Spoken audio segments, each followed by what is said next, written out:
여러분 안녕하십니까? 5월 19일 화요일 VOA 한국어 방송입니다. 저는 도성윈입니다. 장량입니다. 먼저 오늘의 주요 뉴스입니다. 도널드 트럼프 대통령이 이란의 핵 합의를 다시 압박하며 시간이 얼마 남지 않았다고 경고했습니다. 미국 백악관이 트럼프 대통령과 시진핑 중국 국가주석이 정상회담에서 북한 비핵화 목표를 재확인했다고 밝혔습니다.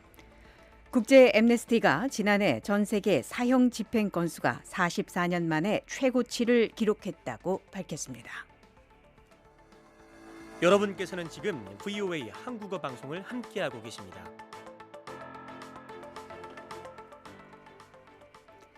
오늘부터 VOA 한국어 방송은 방송 시간을 한반도 시각으로 새벽 0시 30분부터 아침 6시 30분까지 하루 6시간으로 확대 편성했습니다.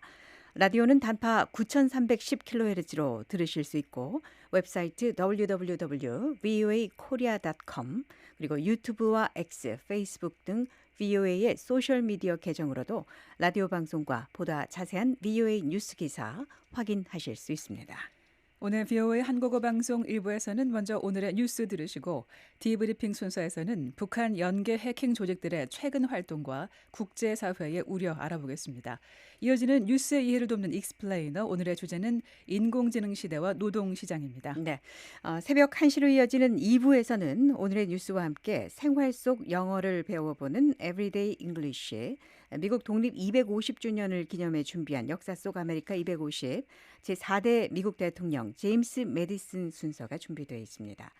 그리고 3부에서는 국경 없는 기자회의 알렉산드라 비엘라콥스카 아시아 태평양 권익 5호 담당관과의 인터뷰 순서가 있고요. 한국에서 일어난 주요 뉴스 살펴보는 한국은 지금, 한국을 방문한 북한 여자축구 선수단 소식 정리하겠습니다. 그리고 이어지는 4부에서는 미국 국내 뉴스와 이모저모 살펴보는 구석구석 USA 새로운 순서 이어집니다. 오늘 순서에서는 실리콘밸리 알아보고요. 끝으로 역사 속 오늘로 방송 순서 정리하겠습니다. 첫 소식입니다. 도널드 트럼프 미국 대통령이 이란의 핵 합의를 다시 압박하며 시간이 얼마 남지 않았다고 경고했습니다. 이런 가운데 이란은 파키스탄을 통해 갈등 종식을 위한 수정 제안을 미국 측에 전달했습니다. 조상진 기자가 보도합니다. 도널드 트럼프 미국 대통령은 17일 이란 정권을 향해 미국과 핵 프로그램에 관한 합의를 맺지 않으면 심각한 결과에 직면할 것이라고 다시 한번 강력히 경고했습니다. 트럼프 대통령은 자신의 소셜미디어 트루스 소셜을 통해 이란의 시간은 얼마 남지 않았으며 지금 당장 빨리 움직이지 않으면 그들에게 남는 것은 아무것도 없을 것이라면서 시간이 핵심이라고 말했습니다. 트럼프 대통령은 지난주에도 이란 지도자들에게 옳은 일을 하지 않으면 우리가 하던 일을 끝낼 것이라며 유사한 말을 한 바 있으며 이란의 전력망을 포함한 기반 시설을 공격할 수 있음을 거듭 경고해왔습니다. 이번 경고는 중재국인 파키스탄이 이란 측으로부터 갈등 종식을 위한 수정 제안을 받아 미국 측에 전달했다고 밝힌 가운데 나왔습니다. 수정안의 구체적인 내용은 공개되지 않았으나 트럼프 대통령은 앞서 이란 측이 핵무기를 추구하지 않겠다는 보장을 포함하지 않았다는 이유로 이전 제안을 거절한 바 있습니다. 지난 4월 8일 체결된 미국과 이란 간의 위태로운 휴전에 대해 트럼프 대통령은 지난주 인공호흡기에 의존하고 있는 상태라고 평가했습니다. 한편 사우디아라비아와 아랍에미리트 양국은 17일 자국 영토에 대한 새로운 드론 공격이 발생했다고 보고했습니다. 사우디아라비아 국방부는 이라크 영공에서 진입한 드론 석 대를 요격해 파괴했다고 밝혔으며 사우디아라비아 국방부 대변인 알 말리키 소장은 사우디아라비아는 적시적소해서 이에 대응할 권리가 있다고 말했습니다. 아랍에미리트 역시 서쪽 국경 방향에서 진입한 드론 석 대를 방공 시스템으로 요격했다고 발표했습니다. 아랍에미리트 당국은 이 중 드론 2대는 성공적으로 요격했으나 나머지 한 대가 알다프라 지역의 바라카 원자력 발전소 내부 경계선 밖에 있는 발전기를 타격했다고 밝혔습니다. 아랍에미리트 당국은 이번 공격의 진원지를 파악하기 위해 현재 조사 중이라고 밝혔습니다. VOA 뉴스 조상진입니다. 미국 백악관이 트럼프 대통령과 시진핑 중국 국가주석이 정상회담에서 북한 비핵화 목표를 다시 확인했다고 밝혔습니다. 트럼프 대통령은 이어 이재명 한국 대통령과의 통화에서도 한반도 문제 공조 의지를 강조했습니다. 용민우 기자의 보도입니다. 도널드 트럼프 미국 대통령과 시진핑 중국 국가주석이 지난주 열린 정상회담에서 북한 비핵화 공동 목표를 확인했다고 백악관이 공식 발표했습니다. 백악관은 17일 공개한 미중 정상회담 설명 자료를 통해 트럼프 대통령과 시진핑 주석은 북한 비핵화라는 공유된 목표를 확인했다고 밝혔습니다. 앞서 트럼프 대통령은 지난 15일 정상회담을 마치고 귀국하는 기내에서 기자들에게 시 주석과 함께 북한 문제를 논의했다고 밝힌 바 있습니다. 한편 트럼프 대통령은 이재명 한국 대통령과 전화통화를 갖고 미중 정상회담 결과와 미한 관계 발전 방안에 대한 의견을 교환했습니다. 한국 청와대는 17일 대변인 명의의 보도자료를 통해 두 정상이 30분간 전화통화를 했다며 미중 정상이 한반도 문제에 대해 건설적인 협의를 한 것에 대해 이 대통령이 평가했다고 전했습니다. 이에 트럼프 대통령은 앞으로도 미한 정상 간 긴밀한 공조를 바탕으로 한반도 평화와 안정을 위해 필요한 역할을 해나가겠다고 말했습니다. 이런 가운데 중국 정부도 미중 정상회담에서 한반도 문제가 논의된 데 대한 입장을 밝혔습니다. 거자쿤 중국 외교부 대변인은 18일 정례 브리핑에서 백악관의 설명자료와 관련한 질문에 북한 비핵화에 대한 언급 대신 한반도 문제에서 중국의 입장과 정책은 연속성과 안정성을 유지하고 있다며 일관되게 자기 방식으로 한반도 문제의 정치적 해결 프로세스 추진에 건설적 역할을 발휘하고 있다고 답했습니다. 중국 정부는 최근 들어 한반도 비핵화를 공개적으로 언급하지 않고 있습니다. 중국은 지난 2024년 한중일 정상회의와 지난해 한중 정상회담 결과에서도 비핵화를 명시하지 않았으며 지난해 국무원이 발표한 군비통제 백서에서도 2005년 백서에 있던 한반도 비핵화 관련 언급을 제외했습니다. VOA 뉴스 용민우입니다. 여러분께서는 지금 VOA 한국어 방송을 함께하고 계십니다. 다음 소식입니다.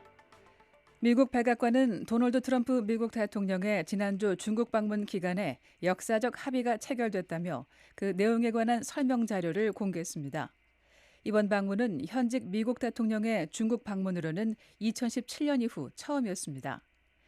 백악관이 17일 공개한 자료에 따르면 양국은 양자 경제 관계를 관리하기 위한 새로운 미중 무역위원회와 투자위원회를 설립하기로 합의했으며 백악관은 이들 기구를 이번 합의의 초석이라고 설명했습니다. 또 양국 정상은 공정성과 상호주의에 기반한 전략적 안정의 건설적 관계를 구축하기로 합의했다고 밝혔습니다. 상업 분야 관련해 설명 자료는 중국이 자국 항공사들을 위해 미국산 보잉 항공기 200대를 우선 구매하기로 승인했다고 밝혔습니다. 이는 2017년 이후 처음 나온 대규모 구매 약속입니다. 중국은 또 기존 대두 구매 약속에 더해 2028년까지 매년 최소 170억 달러 규모의 미국산 농산물을 구매하기로 약속했다고 백악관은 밝혔습니다. 아울러 미국산 쇠고기와 가금류에 대한 시장 접근도 복원되거나 확대됐다고 설명했습니다. 또 중국이 미국의 희토류 공급망 부족 우려를 해소하기로 합의했다고 밝혔으며 여기에는 방위산업과 첨단 기술 산업에 필수적인 핵심 광물도 포함된다고 밝혔습니다. 지난해 전 세계 사형 집행 건수가 44년 만에 최고치를 기록했으며 북한, 중국 등 일부 국가들이 공포를 조장하고 반대 의견을 억압하기 위해 사형 제도를 무기화하고 있다고 국제인권단체 국제애므니스티가 비판했습니다.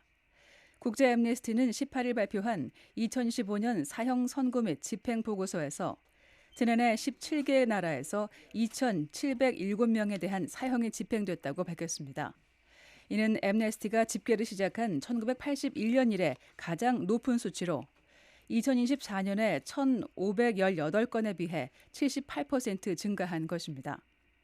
보고서는 특히 북한을 지난 5년간 매년 사형을 집행한 것으로 확인된 10개 나라 가운데 하나로 분류하면서 국가의 극심한 정보 통제와 독립적인 언론 매체의 부재로 인해 신뢰할 수 있는 최소 수치조차 산정하기 어려운 국가라고 지적했습니다. 이어 북한의 이러한 불투명성이 아시아 태평양 지역 및 전 세계 사형 집행 수치가 실제보다 크게 과소평가되는 주요 원인이라고 지적했습니다. VOA 한국어 방송과 뉴스 기사는 언제든지 인터넷 웹사이트 www.voakorea.com과 유튜브, 소셜미디어 X와 페이스북으로도 함께하실 수 있습니다.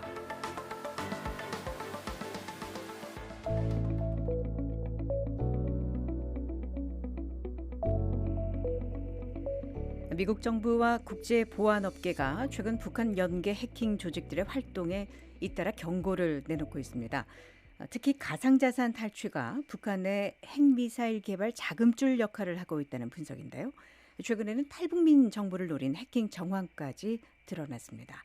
자세한 내용 이은경 기자와 알아보겠습니다.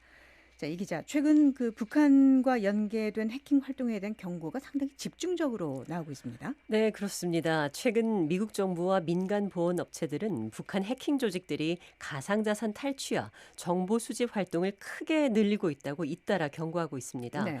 특히 미국 국무부는 지난 8일 북한이 사이버 범죄 의혹을 부인한 데 대해 북한이 실제로 가상화폐 탈취를 통해서 핵과 미사일 개발 자금을 마련하고 있다고 정면 반박했습니다. 네, 북한은 이런 의혹을 인정하지 않고 있는 거죠. 네, 그렇죠. 북한 외무성은 최근 관영 매체를 통해 미국이 존재하지도 않는 북한의 사이버 위협을 과장하고 있다고 주장했습니다. 또 미국이 사이버 문제를 정치적으로 이용하고 있다고 비난했는데요. 하지만 미국 정부는 북한이 국제 제재를 피하고 불법적인 핵과 미사일 개발 자금을 마련하기 위해 사이버 범죄에 점점 더 의존하고 있다고 반박했습니다. 특히 가상화폐 탈취와 자금 세탁이 이 전략의 핵심이라고 지적했습니다. 네. 이 실제로 북한 해킹 조직들의 활동 규모가 상당하다는 보고서도 나왔는데요. 네, 맞습니다. 미국의 사이버 보안 업체 크라우드 스트라이크는 최근 발표한 보고서에서 북한 연계 해킹 조직이 지난해에만 20억 달러가 넘는 가상자산을 탈취했다고 밝혔습니다. 이것은 전년보다 51%나 급증한 규모입니다. 네.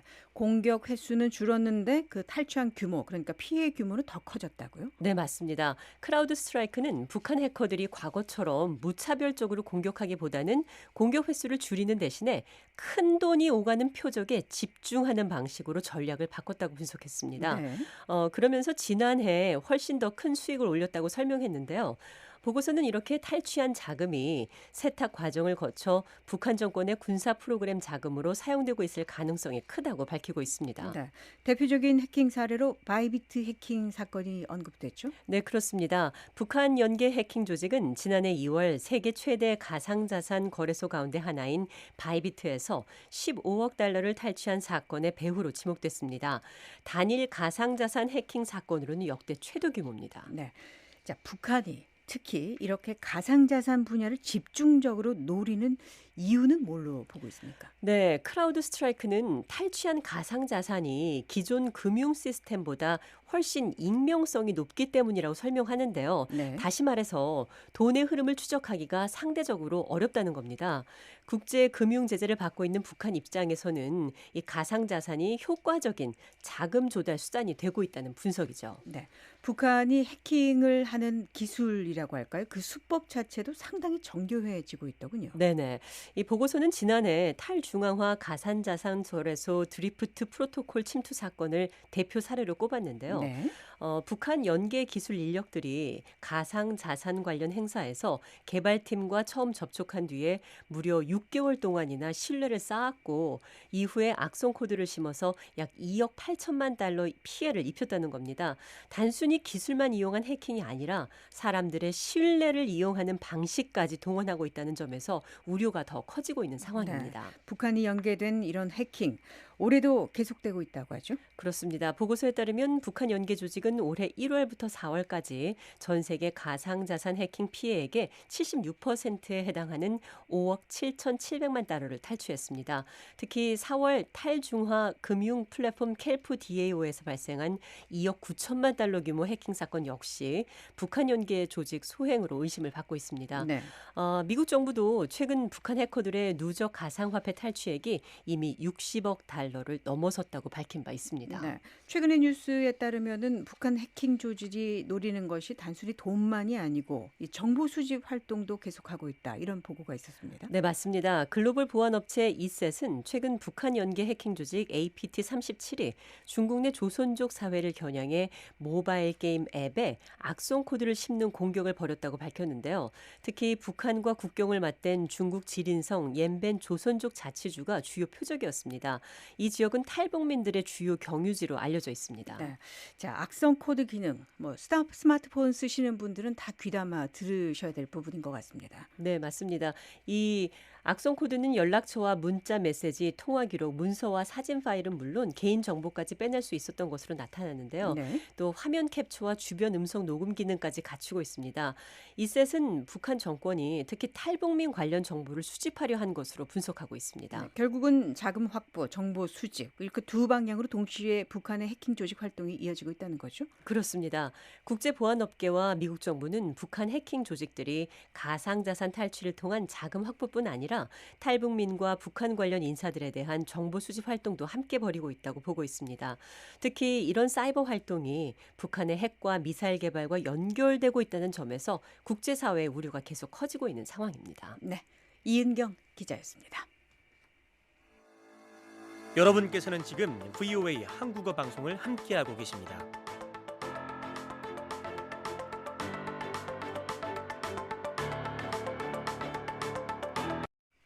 다음 소식입니다. 도널드 트럼프 미국 대통령과 시진핑 중국 국가주석이 베이징에서 이틀 동안 정상회담을 가졌습니다. 이번 미중 회담이 북한의 셈법에 어떤 의미를 갖는지 전문가들의 의견을 들어봤습니다. 이조은 기자입니다.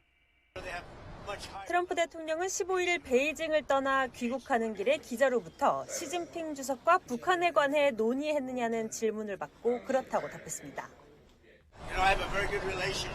아시다시피 나는 김정은과 매우 좋은 관계를 맺고 있습니다.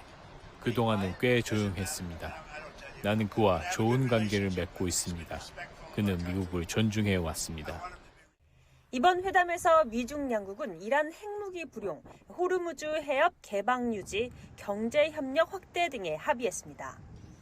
전문가들은 북한 문제가 이번 회담의 주요 의제는 아니었다고 봅니다. 하지만 김정은 북한 국무위원장은 이 모든 상황을 면밀히 지켜보고 있을 것이라고 말합니다. 김정은은 아마 이 상황을 지켜보며 어떻게 전개되는지 살필 겁니다. 김정은은 자신이 여전히 중국과 러시아 팀에 있다고 생각할 겁니다. 미중 관계에서 근본적으로 달라진 것은 없지만 적어도 두 나라가 우호적인 관계를 유지하고 있다는 것이죠. 전문가들은 김정은 위원장이 지금 당장 움직일 이유가 없다고 봅니다. 북한은 하노이 회담 이후 핵지위 존중, 핵 문제 배제, 제재 없는 교류를 원한다는 원칙을 일관되게 고수해왔습니다. 그때까지 서두를 필요도 구걸할 필요도 베이징이나 서울이나 누군가가 중재하게 할 필요도 없습니다. 미국을 위협하거나 강압하거나 도발할 이유도 없습니다. 사일러 전 담당관은 지금의 북중 관계 개선이 새로운 시대의 모습을 보여준다고 표현했습니다. 북중 관계 개선 면에서 지금 우리가 보고 있는 것은 이른바 비핵화 대화 이후 시대의 이 새로운 관계가 어떤 모습일지를 보여주는 것이라고 생각합니다. 북한이 러시아와 군사 협력을 심화하면서 역설적으로 중국을 상대로 한 협상력도 높아졌다는 분석도 나옵니다. 2022년 이후 푸틴이 김정은에게 준 가장 큰 선물은 이제 김정은이 중국을 상대로 더 많은 레버리지를 갖게 됐다는 겁니다. 김정은은 계속해서 두 나라를 서로 경쟁시킬 겁니다. 러시아의 존재감 욕구와 중국의 불편함을 동시에 이용하면서요. 중국은 북한 문제에서도 자국 이익을 먼저 계산합니다. 너무 당연한 말이지만 우리가 종종 잊는 것은 중국은 중국의 이익에 따라 행동한다는 것입니다. 중국은 항상 그래왔듯이 북한을 억제하는 것보다 미국을 억제하는 데 더 관심이 있습니다. 실제로 중국과 러시아는 2022년 이후 유엔 안보리에서 대북 추가 제재 결의안의 거부권을 행사해왔습니다. 이번 미국과 중국의 경제 협력 확대 합의가 이 기조를 바꿀 가능성도 낮다는 분석입니다. 중국은 북한이 수년간 여러 차례 ICBM을 시험 발사하는 등 위반 행위를 저질렀음에도 새로운 유엔 결의안 채택을 방해해 왔습니다. 중국 은행과 기업들이 북한을 지원하는데 깊이 관여하고 있다는 것도 알려진 사실입니다. 이런 상황에서 김정은 위원장의 장기 목표는 어디를 향하고 있을까요? 김정은의 장기 목표는 변하지 않습니다. 핵 보유국으로서의 인정, 외부 개방 없는 경제 발전, 정권의 안정과 생존입니다. 그의 계산은 변하지 않습니다. 다만 우크라이나 전쟁에서 러시아를 도운 결과로 더 많은 선택지와 도구를 갖게 됐을 뿐입니다. 북한의 셈법은 변하지 않았고 다만 손해의 쥔폐가 늘어난 것뿐이라고 전문가들은 분석합니다. 워싱턴에서 VOA 뉴스 이존입니다. 다음 소식입니다. 존 래클리프 미국 중앙정보국 CIA 국장이 14일 쿠바 수도 아바나를 방문해 쿠바 고위 관리들과 회담했습니다. 이번 방문은 마르코 루비오 미 국무장관이 쿠바에서 에너지 위기가 심각해지는 가운데 쿠바 정부가 미국의 인도주의 지원 제안에 관해 거짓말을 하고 있다고 비난한 가운데 이뤄졌습니다.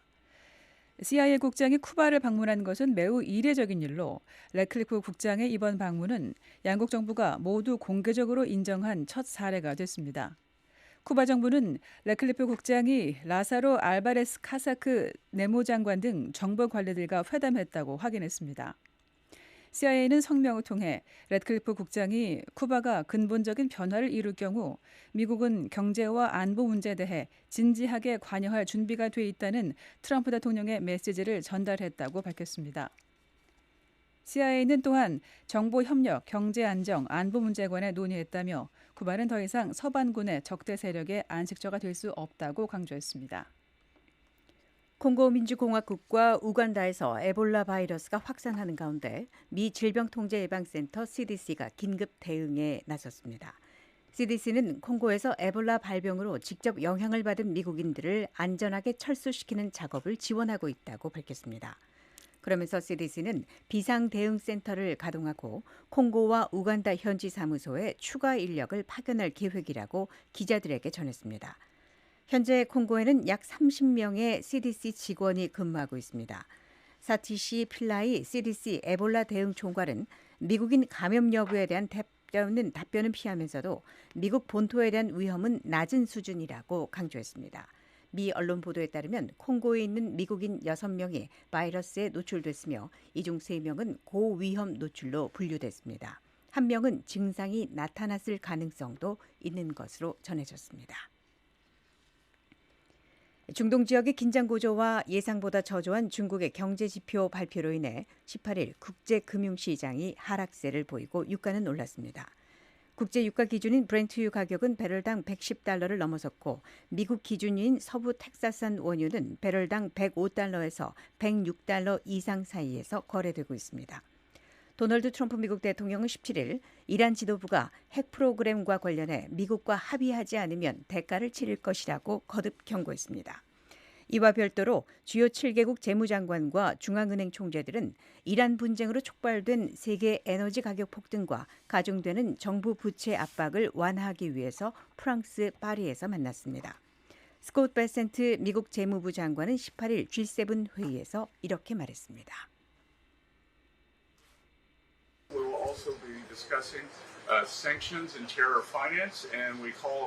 미국은 이란의 전쟁 기계로 자금이 흘러들어가는 것을 차단하기 위해 다른 회원국들이 대이란 제재를 철저히 이행해 줄 것을 촉구하고 있습니다. 베센트 장관은 또 지난주 도널드 트럼프 대통령이 이끈 미국 대표단의 중국 방문이 매우 성공적이었다고 덧붙였습니다. VOA 한국어 방송과 뉴스 기사는 언제든지 인터넷 웹사이트 www.voakorea.com과 유튜브, 소셜미디어 X와 페이스북으로도 함께하실 수 있습니다.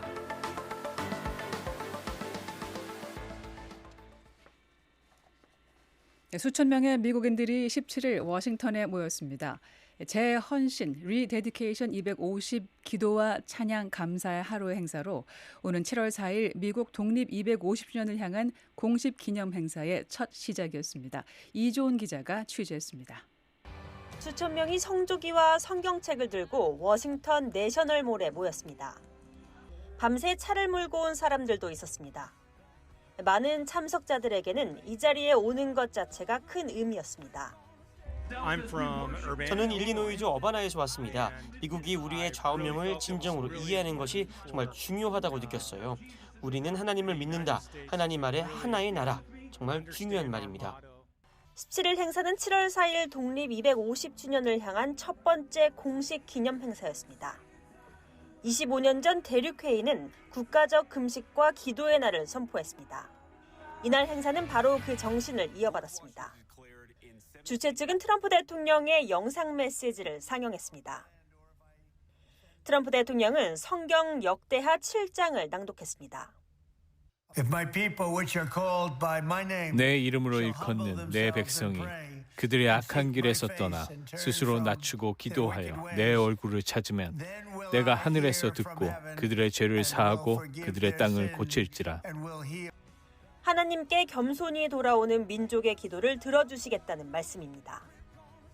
제이디 벤스 부통령도 영상 메시지를 통해 기도는 위기 때만 하는 것이 아닌 삶의 방식이라고 말했습니다.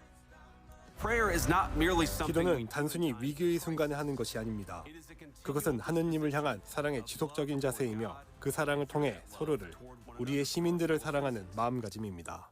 마르코 루비오 국무장관은 영상 메시지를 통해 신앙이 미국을 형성해온 역할을 되새겼습니다. 미국은 역사의 흐름에서 보면 아직 짧은 역사를 가진 나라입니다. 하지만 처음부터 우리는 이 나라가 세상의 새로운 무언가를 대표한다는 믿음을 품어왔습니다. 피트 헤그세스 전쟁부 장관도 영상을 통해 독립전쟁 중 극심한 추위와 굶주림 속에서도 무릎 꿇고 기도했던 워싱턴 장군의 이야기를 꺼냈습니다. 눈 속에 무릎을 꿇고 모자와 검을 곁에 둔 채 워싱턴은 고개를 숙였습니다. 암울한 밤들, 패배와 절망, 부족한 지원 속에서도 조지 워싱턴은 깊은 행동을 했습니다. 그는 기도했습니다.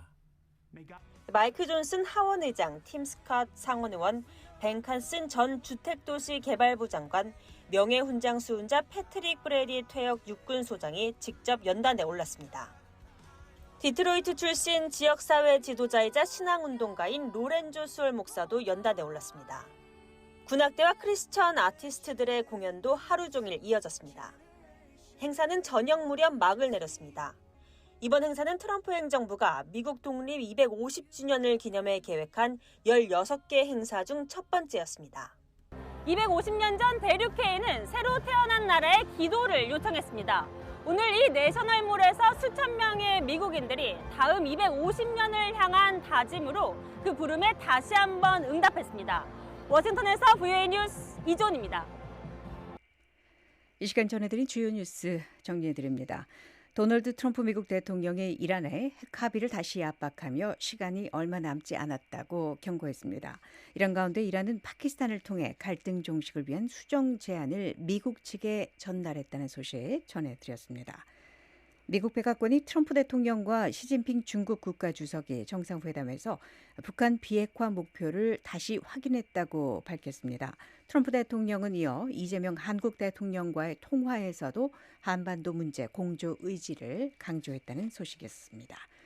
국제 앰네스티가 지난해 전 세계 사형 집행 건수가 44년 만에 최고치를 기록했다고 밝혔습니다. 특히 북한 등 일부 국가는 공포 조성과 반대 의견 억압 수단으로 사형 제도를 활용하고 있다고 지적했다는 소식이었습니다. 그리고 콩고민주공화국과 우간다에서 에볼라 바이러스가 확산하는 가운데 미국 질병통제예방센터 CDC가 긴급 대응에 나섰다는 소식이었습니다. 자세한 소식 2부에서도 자세하게 전해드리겠습니다. VOA 한국어 방송은 매일 새벽 0시 30분부터 아침 6시 30분까지 6시간 동안 라디오 단파 9310kHz, 웹사이트 www.voakorea.com, 유튜브로 함께하실 수가 있고 X, 페이스북을 통해서도 보다 자세한 VOA 뉴스 기사 확인하실 수 있습니다. 곧이어 이어지는 한국어 방송 2부에서는 오늘의 뉴스와 함께 생활 속 영어를 배워보는 Everyday English, 역사 속 아메리카 250 순서 이어지겠습니다. 잠시 후 2부에서 뵙겠습니다.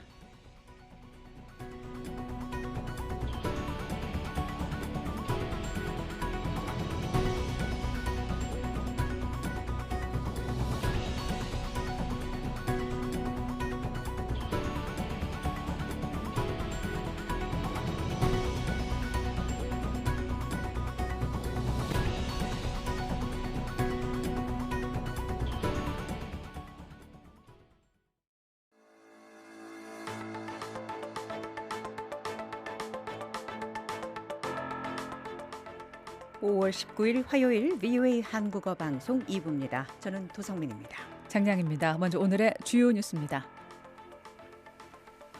도널드 트럼프 미국 대통령이 이란의 핵 합의를 다시 압박하며 시간이 얼마 남지 않았다고 경고했습니다. 미국 백악관이 트럼프 대통령과 시진핑 중국 국가주석이 정상회담에서 북한 비핵화 목표를 재확인했다고 밝혔습니다. 국제 엠네스티가 지난해 전 세계 사형 집행 건수가 44년 만에 최고치를 기록했다고 밝혔습니다. 여러분께서는 지금 VOA 한국어 방송을 함께하고 계십니다. VOA 한국어 방송 2부에서는 오늘의 주요 뉴스와 함께 생활 속 영어를 배워보는 Everyday English, 미국 독립 250주년을 기념해 준비한 역사 속 아메리카 250 순서 준비되어 있습니다. 오늘 첫 소식입니다.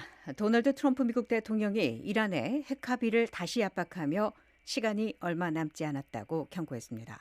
이런 가운데 이란은 파키스탄을 통해 갈등 종식을 위한 수정 제안을 미국 측에 전달했습니다. 조상진 기자의 보도입니다.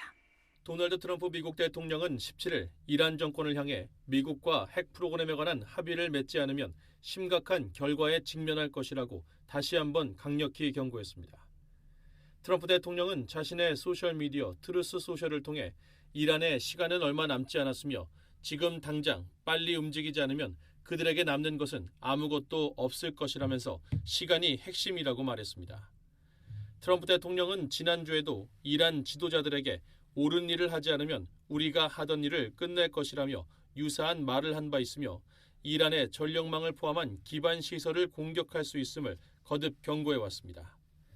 이번 경고는 중재국인 파키스탄이 이란 측으로부터 갈등 종식을 위한 수정 제안을 받아 미국 측에 전달했다고 밝힌 가운데 나왔습니다.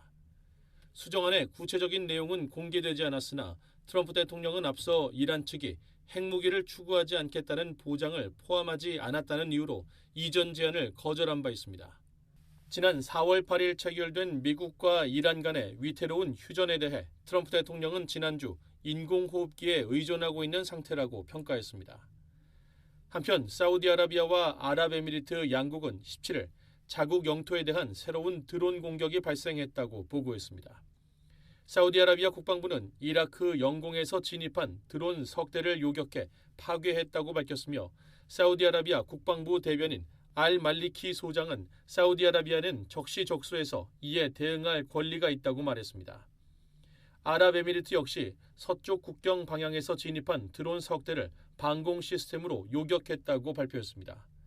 아랍에미리트 당국은 이 중 드론 2대는 성공적으로 요격했으나 나머지 한 대가 알다프라 지역의 바라카 원자력 발전소 내부 경계선 밖에 있는 발전기를 타격했다고 밝혔습니다. 아랍에미리트 당국은 이번 공격의 진원지를 파악하기 위해 현재 조사 중이라고 밝혔습니다. VOA 뉴스 조상진입니다. 미국 백악관이 트럼프 대통령과 시진핑 중국 국가주석이 정상회담에서 북한 비핵화 목표를 다시 확인했다고 밝혔습니다. 트럼프 대통령은 이어 이재명 한국 대통령과의 통화에서도 한반도 문제 공조 의지를 강조했습니다. 용민우 기자의 보도입니다. 도널드 트럼프 미국 대통령과 시진핑 중국 국가주석이 지난주 열린 정상회담에서 북한 비핵화 공동 목표를 확인했다고 백악관이 공식 발표했습니다. 백악관은 17일 공개한 미중 정상회담 설명 자료를 통해 트럼프 대통령과 시진핑 주석은 북한 비핵화라는 공유된 목표를 확인했다고 밝혔습니다. 앞서 트럼프 대통령은 지난 15일 정상회담을 마치고 귀국하는 기내에서 기자들에게 시 주석과 함께 북한 문제를 논의했다고 밝힌 바 있습니다. 한편 트럼프 대통령은 이재명 한국 대통령과 전화 통화를 갖고 미중 정상회담 결과와 미한 관계 발전 방안에 대한 의견을 교환했습니다. 한국 청와대는 17일 대변인 명의의 보도자료를 통해 두 정상이 30분간 전화통화를 했다며 미중 정상이 한반도 문제에 대해 건설적인 협의를 한 것에 대해 이 대통령이 평가했다고 전했습니다. 이에 트럼프 대통령은 앞으로도 미한 정상 간 긴밀한 공조를 바탕으로 한반도 평화와 안정을 위해 필요한 역할을 해나가겠다고 말했습니다. 이런 가운데 중국 정부도 미중 정상회담에서 한반도 문제가 논의된 데 대한 입장을 밝혔습니다. 고자쿤 중국 외교부 대변인은 18일 정례 브리핑에서 백악관의 설명 자료와 관련한 질문에 북한 비핵화에 대한 언급 대신 한반도 문제에서 중국의 입장과 정책은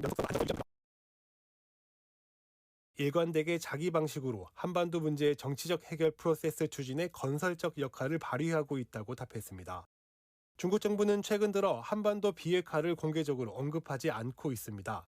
중국은 지난 2024년 한중일 정상회의와 지난해 한중 정상회담 결과에서도 비핵화를 명시하지 않았으며 지난해 국무원이 발표한 군비통제 백서에서도 2005년 백서에 있던 한반도 비핵화 관련 언급을 제외했습니다. VOA 뉴스 용민우입니다. 여러분께서는 지금 VOA 한국어 방송을 함께하고 계십니다.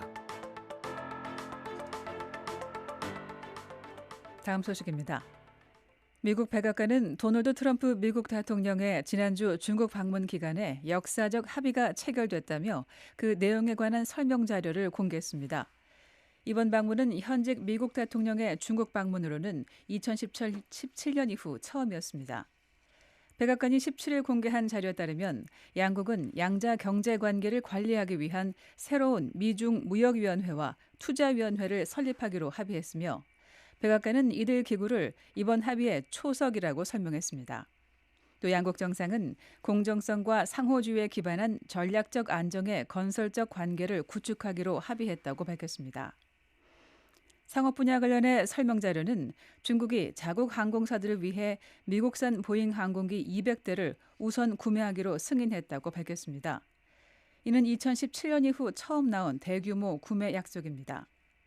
중국은 또 기존 대두 구매 약속에 더해 2028년까지 매년 최소 170억 달러 규모의 미국산 농산물을 구매하기로 약속했다고 백악관은 밝혔습니다. 아울러 미국산 쇠고기와 가금류에 대한 시장 접근도 복원되거나 확대됐다고 설명했습니다. 지난해 전 세계 사형 집행 건수가 44년 만에 최고치를 기록했으며 북한, 중국 등 일부 국가들이 공포를 조장하고 반대 의견을 억압하기 위해 사형 제도를 무기화하고 있다고 국제인권단체 국제애므네스티가 비판했습니다. 국제애므네스티는 18일 발표한 2025년 사형 선고 및 집행 보고서에서 지난해 17개 나라에서 2,707명에 대한 사형이 집행됐다고 밝혔습니다. 이는 애므네스티가 집계를 시작한 1981년 이래 가장 높은 수치로 2024년에 1,518건에 비해 78% 증가한 것입니다. 보고서는 특히 북한을 지난 5년간 매년 사형을 집행한 것으로 확인된 10개 나라 가운데 하나로 분류하면서 국가의 극심한 정보 통제와 독립적인 언론 매체의 부재로 인해 신뢰할 수 있는 최소 수치조차 산정하기 어려운 국가라고 지적했습니다. 이어 북한의 이러한 불투명성이 아시아 태평양 지역 및 전 세계 사형 집행 수치가 실제보다 크게 과소평가되는 주요 원인이라고 지적했습니다.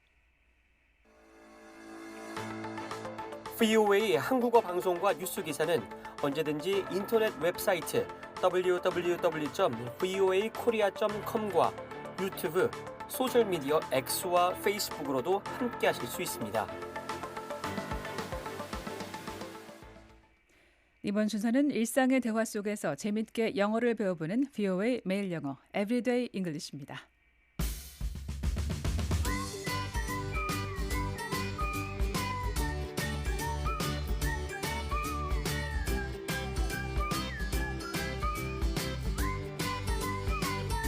안녕하세요. 회화와 문법을 동시에 공부하는 Everyday English, VOA 매일 영어 진행의 이은경입니다. 오늘은 인생 잘못 사는 것 같아요. 인생 헛살았네요. 이런 표현들 영어로 어떻게 하는지 살펴보겠습니다. 대화 들어보시죠.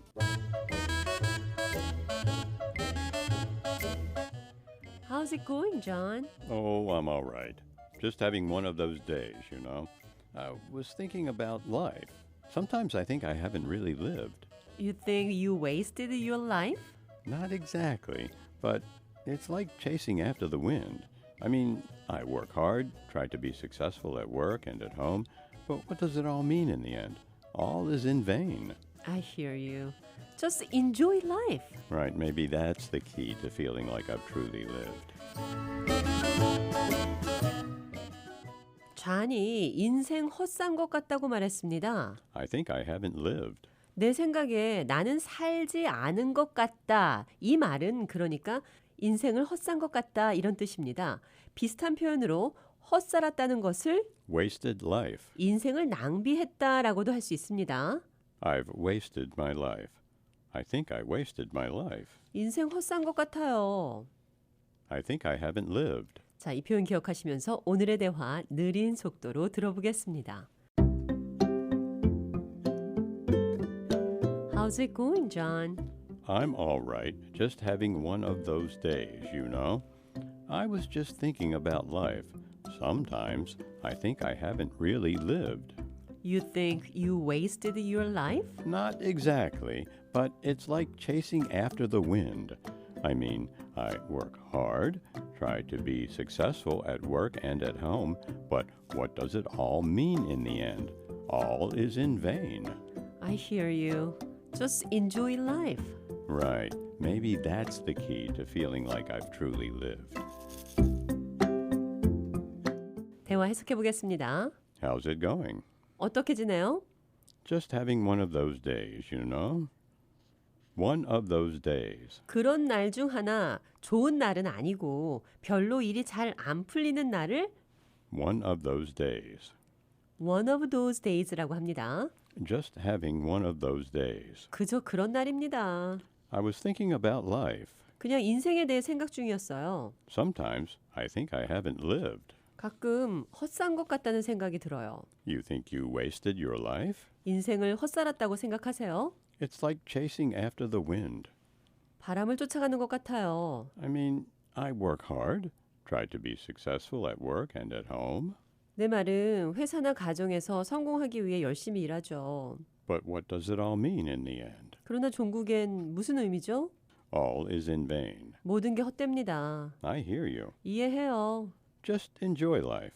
그냥 인생을 즐겨요. Maybe that's the key to feeling like I've truly lived. 아마 그게 인생을 정말 산 것 같은 비결이겠죠. The key to, 몸으로 가는 열쇠, the road to. 몸으로 가는 길. 내 생각에 나는 인생 헛산 것 같아요. I think I haven't lived. 자, 이 표현 기억하시면서 오늘의 대화 한 번 더 들어보겠습니다.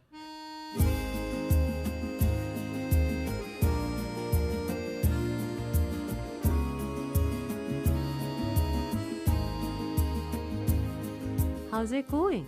Oh, I'm all right. Just having one of those days, you know. I was thinking about life. Sometimes I think I haven't really lived. You think you wasted your life? Not exactly, but it's like chasing after the wind.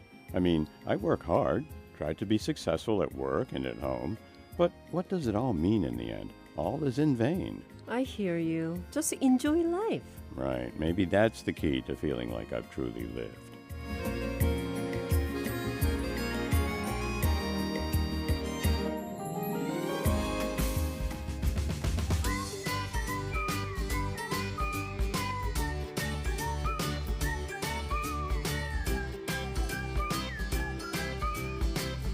Everyday English, 뷰의 매일 영어. 오늘은 I think I haven't lived. 내 생각에 나는 인생 헛산 것 같아요. Vanity of vanities. All is vanity. 헛되고 헛되니 모든 것이 헛되도다. 인생 무상을 영어로 표현해봤습니다. 여러분께서는 지금 VOA 한국어 방송을 함께하고 계십니다. 다음 소식입니다. 도널드 트럼프 미국 대통령과 시진핑 중국 국가주석이 베이징에서 이틀 동안 정상회담을 가졌습니다. 이번 미중 회담이 북한의 셈법에 어떤 의미를 갖는지 전문가들의 의견 들어봅니다. 이조은 기자가 보도합니다. 트럼프 대통령은 15일 베이징을 떠나 귀국하는 길에 기자로부터 시진핑 주석과 북한에 관해 논의했느냐는 질문을 받고 그렇다고 답했습니다. 아시다시피 나는 김정은과 매우 좋은 관계를 맺고 있습니다. 그동안은 꽤 조용했습니다. 나는 그와 좋은 관계를 맺고 있습니다. 그는 미국을 존중해 왔습니다. 이번 회담에서 미중 양국은 이란 핵무기 불용, 호르무즈 해협 개방 유지, 경제 협력 확대 등에 합의했습니다. 전문가들은 북한 문제가 이번 회담의 주요 의제는 아니었다고 봅니다. 하지만 김정은 북한 국무위원장은 이 모든 상황을 면밀히 지켜보고 있을 것이라고 말합니다. 김정은은 아마 이 상황을 지켜보며 어떻게 전개되는지 살필 겁니다. 김정은은 자신이 여전히 중국과 러시아 팀에 있다고 생각할 겁니다. 미중 관계에서 근본적으로 달라진 것은 없지만 적어도 두 나라가 우호적인 관계를 유지하고 있다는 것이죠. 전문가들은 김정은 위원장이 지금 당장 움직일 이유가 없다고 봅니다. 북한은 하노이 회담 이후 핵지위 존중, 핵 문제 배제, 제재 없는 교류를 원한다는 원칙을 일관되게 고수해왔습니다. 그때까지 서두를 필요도, 구걸할 필요도, 베이징이나 서울이나 누군가가 중재하게 할 필요도 없습니다. 미국을 위협하거나 강압하거나 도발할 이유도 없습니다. 사일러 전 담당관은 지금의 북중 관계 개선이 새로운 시대의 모습을 보여준다고 표현했습니다.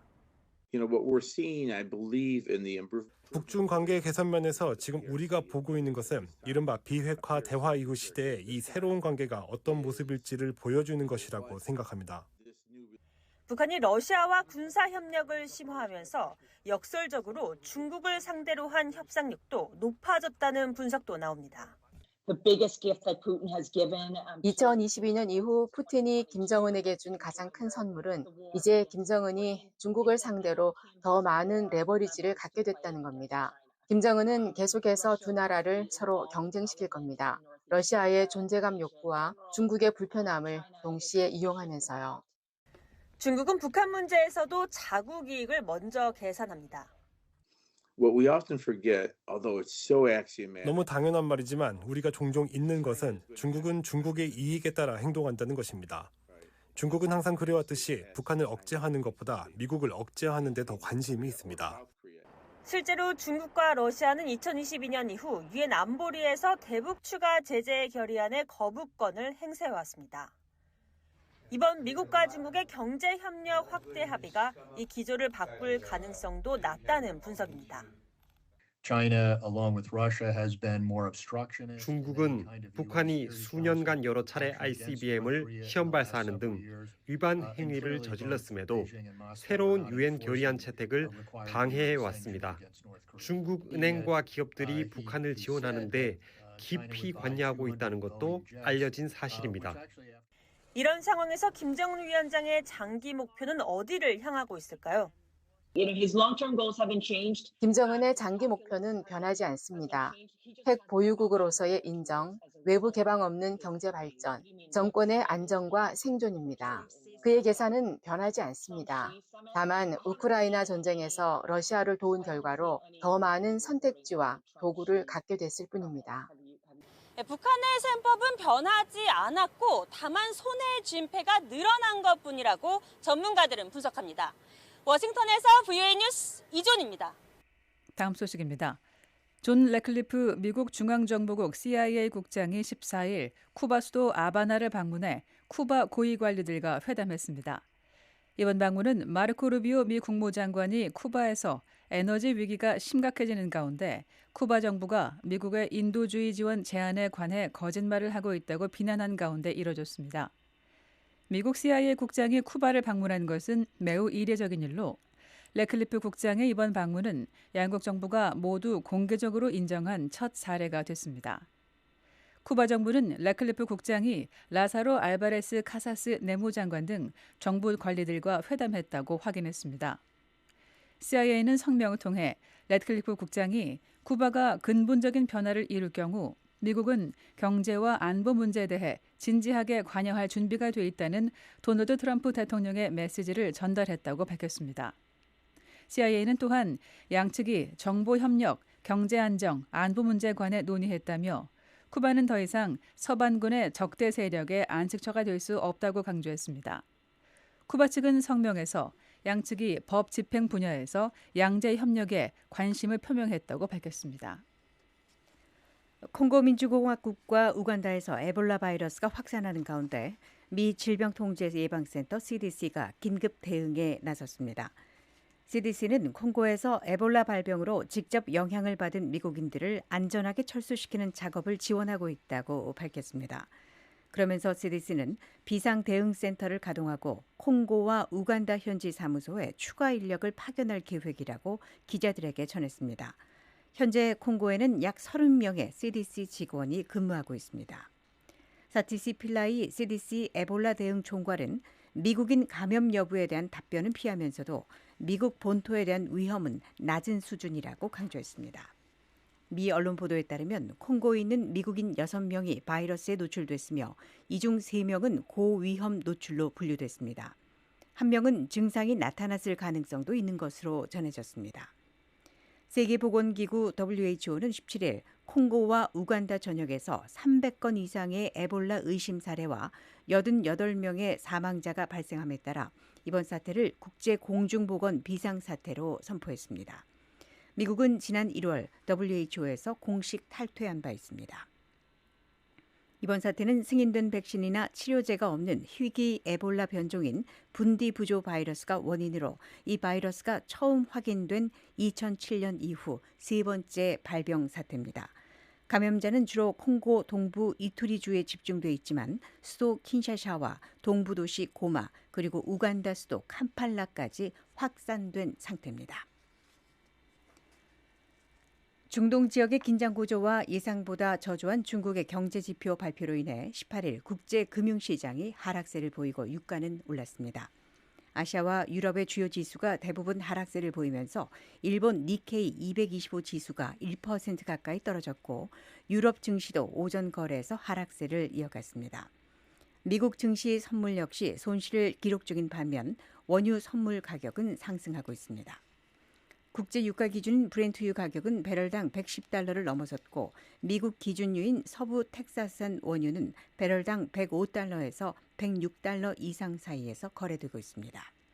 미 국채 수익률은 지난 15일에 1년여 만에 최고 수준으로 마감한 뒤 안정세를 보였습니다. 도널드 트럼프 미국 대통령은 17일 이란 지도부가 핵 프로그램과 관련해 미국과 합의하지 않으면 대가를 치를 것이라고 거듭 경고했습니다. 한편 이란 전쟁의 여파로 세계 2위 경제 대국인 중국 경제는 4월 소비와 산업 생산, 투자 증가율이 예상치를 밑돌았습니다. 이와 별도로 주요 7개국 재무장관과 중앙은행 총재들은 이란 분쟁으로 촉발된 세계 에너지 가격 폭등과 가중되는 정부 부채 압박을 완화하기 위해 프랑스 파리에서 만났습니다. 스콧 베센트 미국 재무부 장관은 18일 G7 회의에서 이렇게 말했습니다.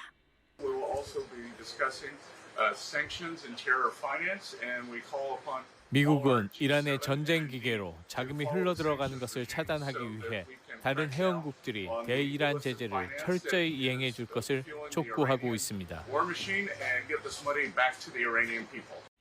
베센트 재무장관은 또 지난주 도널드 트럼프 대통령이 이끈 미국 대표단의 중국 방문이 매우 성공적이었다고 덧붙였습니다. VOA 한국어 방송과 뉴스 기사는 언제든지 인터넷 웹사이트 www.voakorea.com과 유튜브, 소셜미디어 X와 페이스북으로도 함께하실 수 있습니다.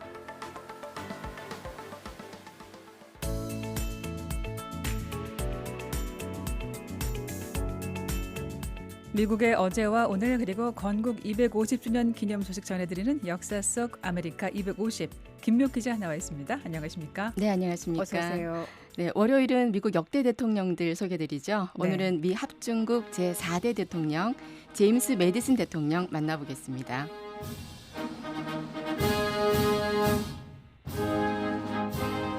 민주주의의 핵심, 민주주의의 심장은 헌법이죠. 그렇죠. 네, 제임스 매디슨은 미국 헌법 초안 작성의 중심 역할을 하고요.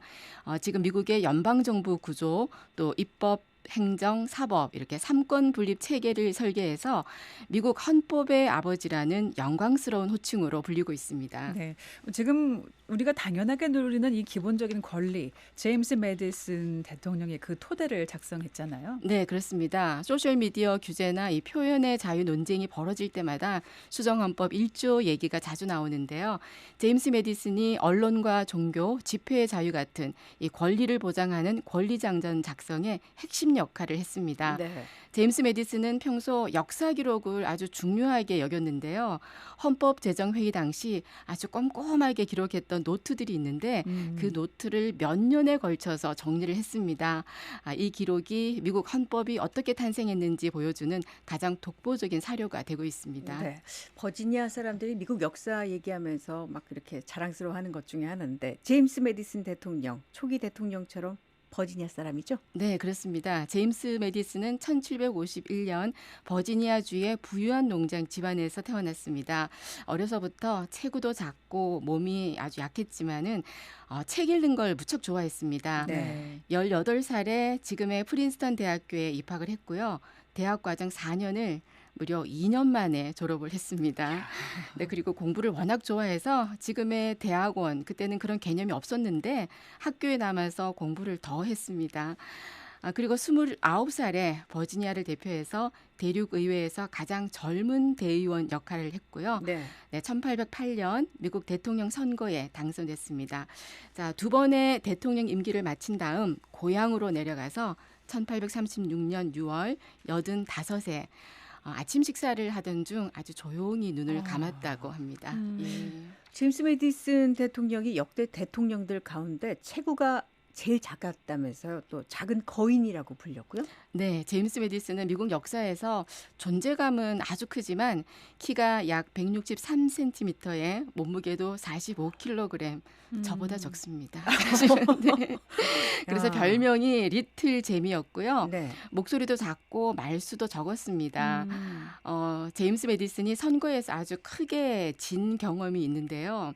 당시 버지니아 선거에서는 후보들이 유권자들에게 술을 사주는 범보라는 관행이 있었습니다. 그랬어요? 네. 그런데 이 책 좋아하는 공부벌레면서 법과 원칙을 중요시하는 이 제임스 메디슨 술을 샀겠습니까?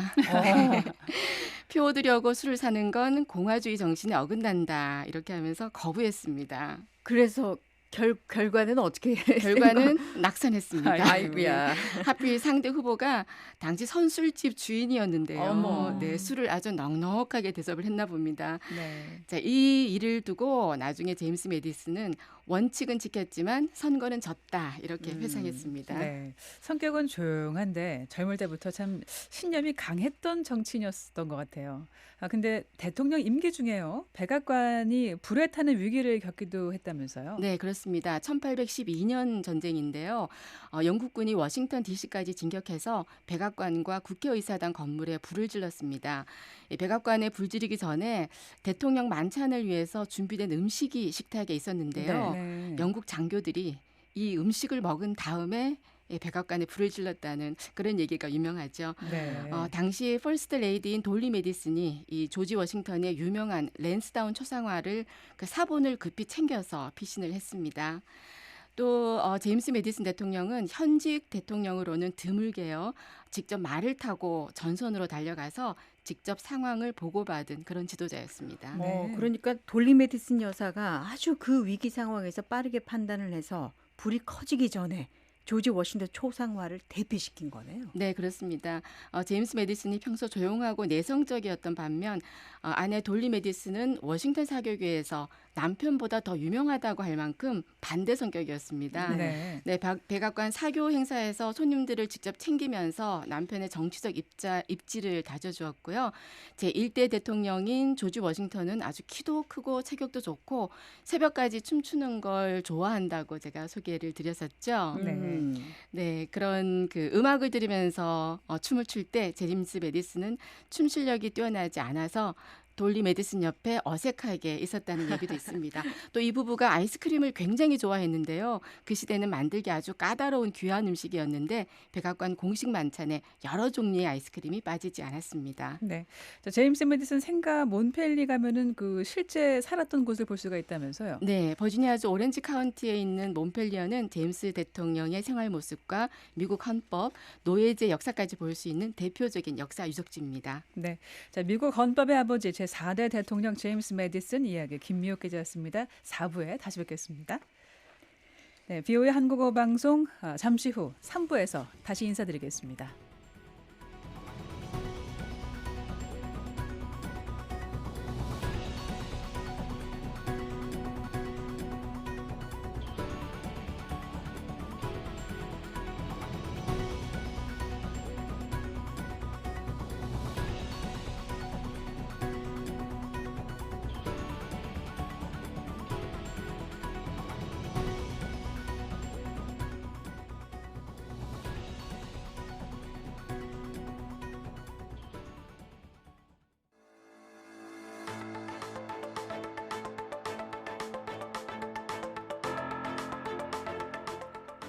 (5월 19일) 화요일 VOA 한국어 방송 3부 시작합니다. 저는 도성민입니다. 장량입니다. 먼저 오늘의 주요 뉴스입니다.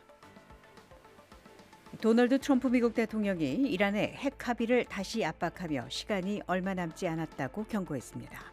미국 백악관이 트럼프 대통령과 시진핑 중국 국가주석이 정상회담에서 북한 비핵화 목표를 재확인했다고 밝혔습니다.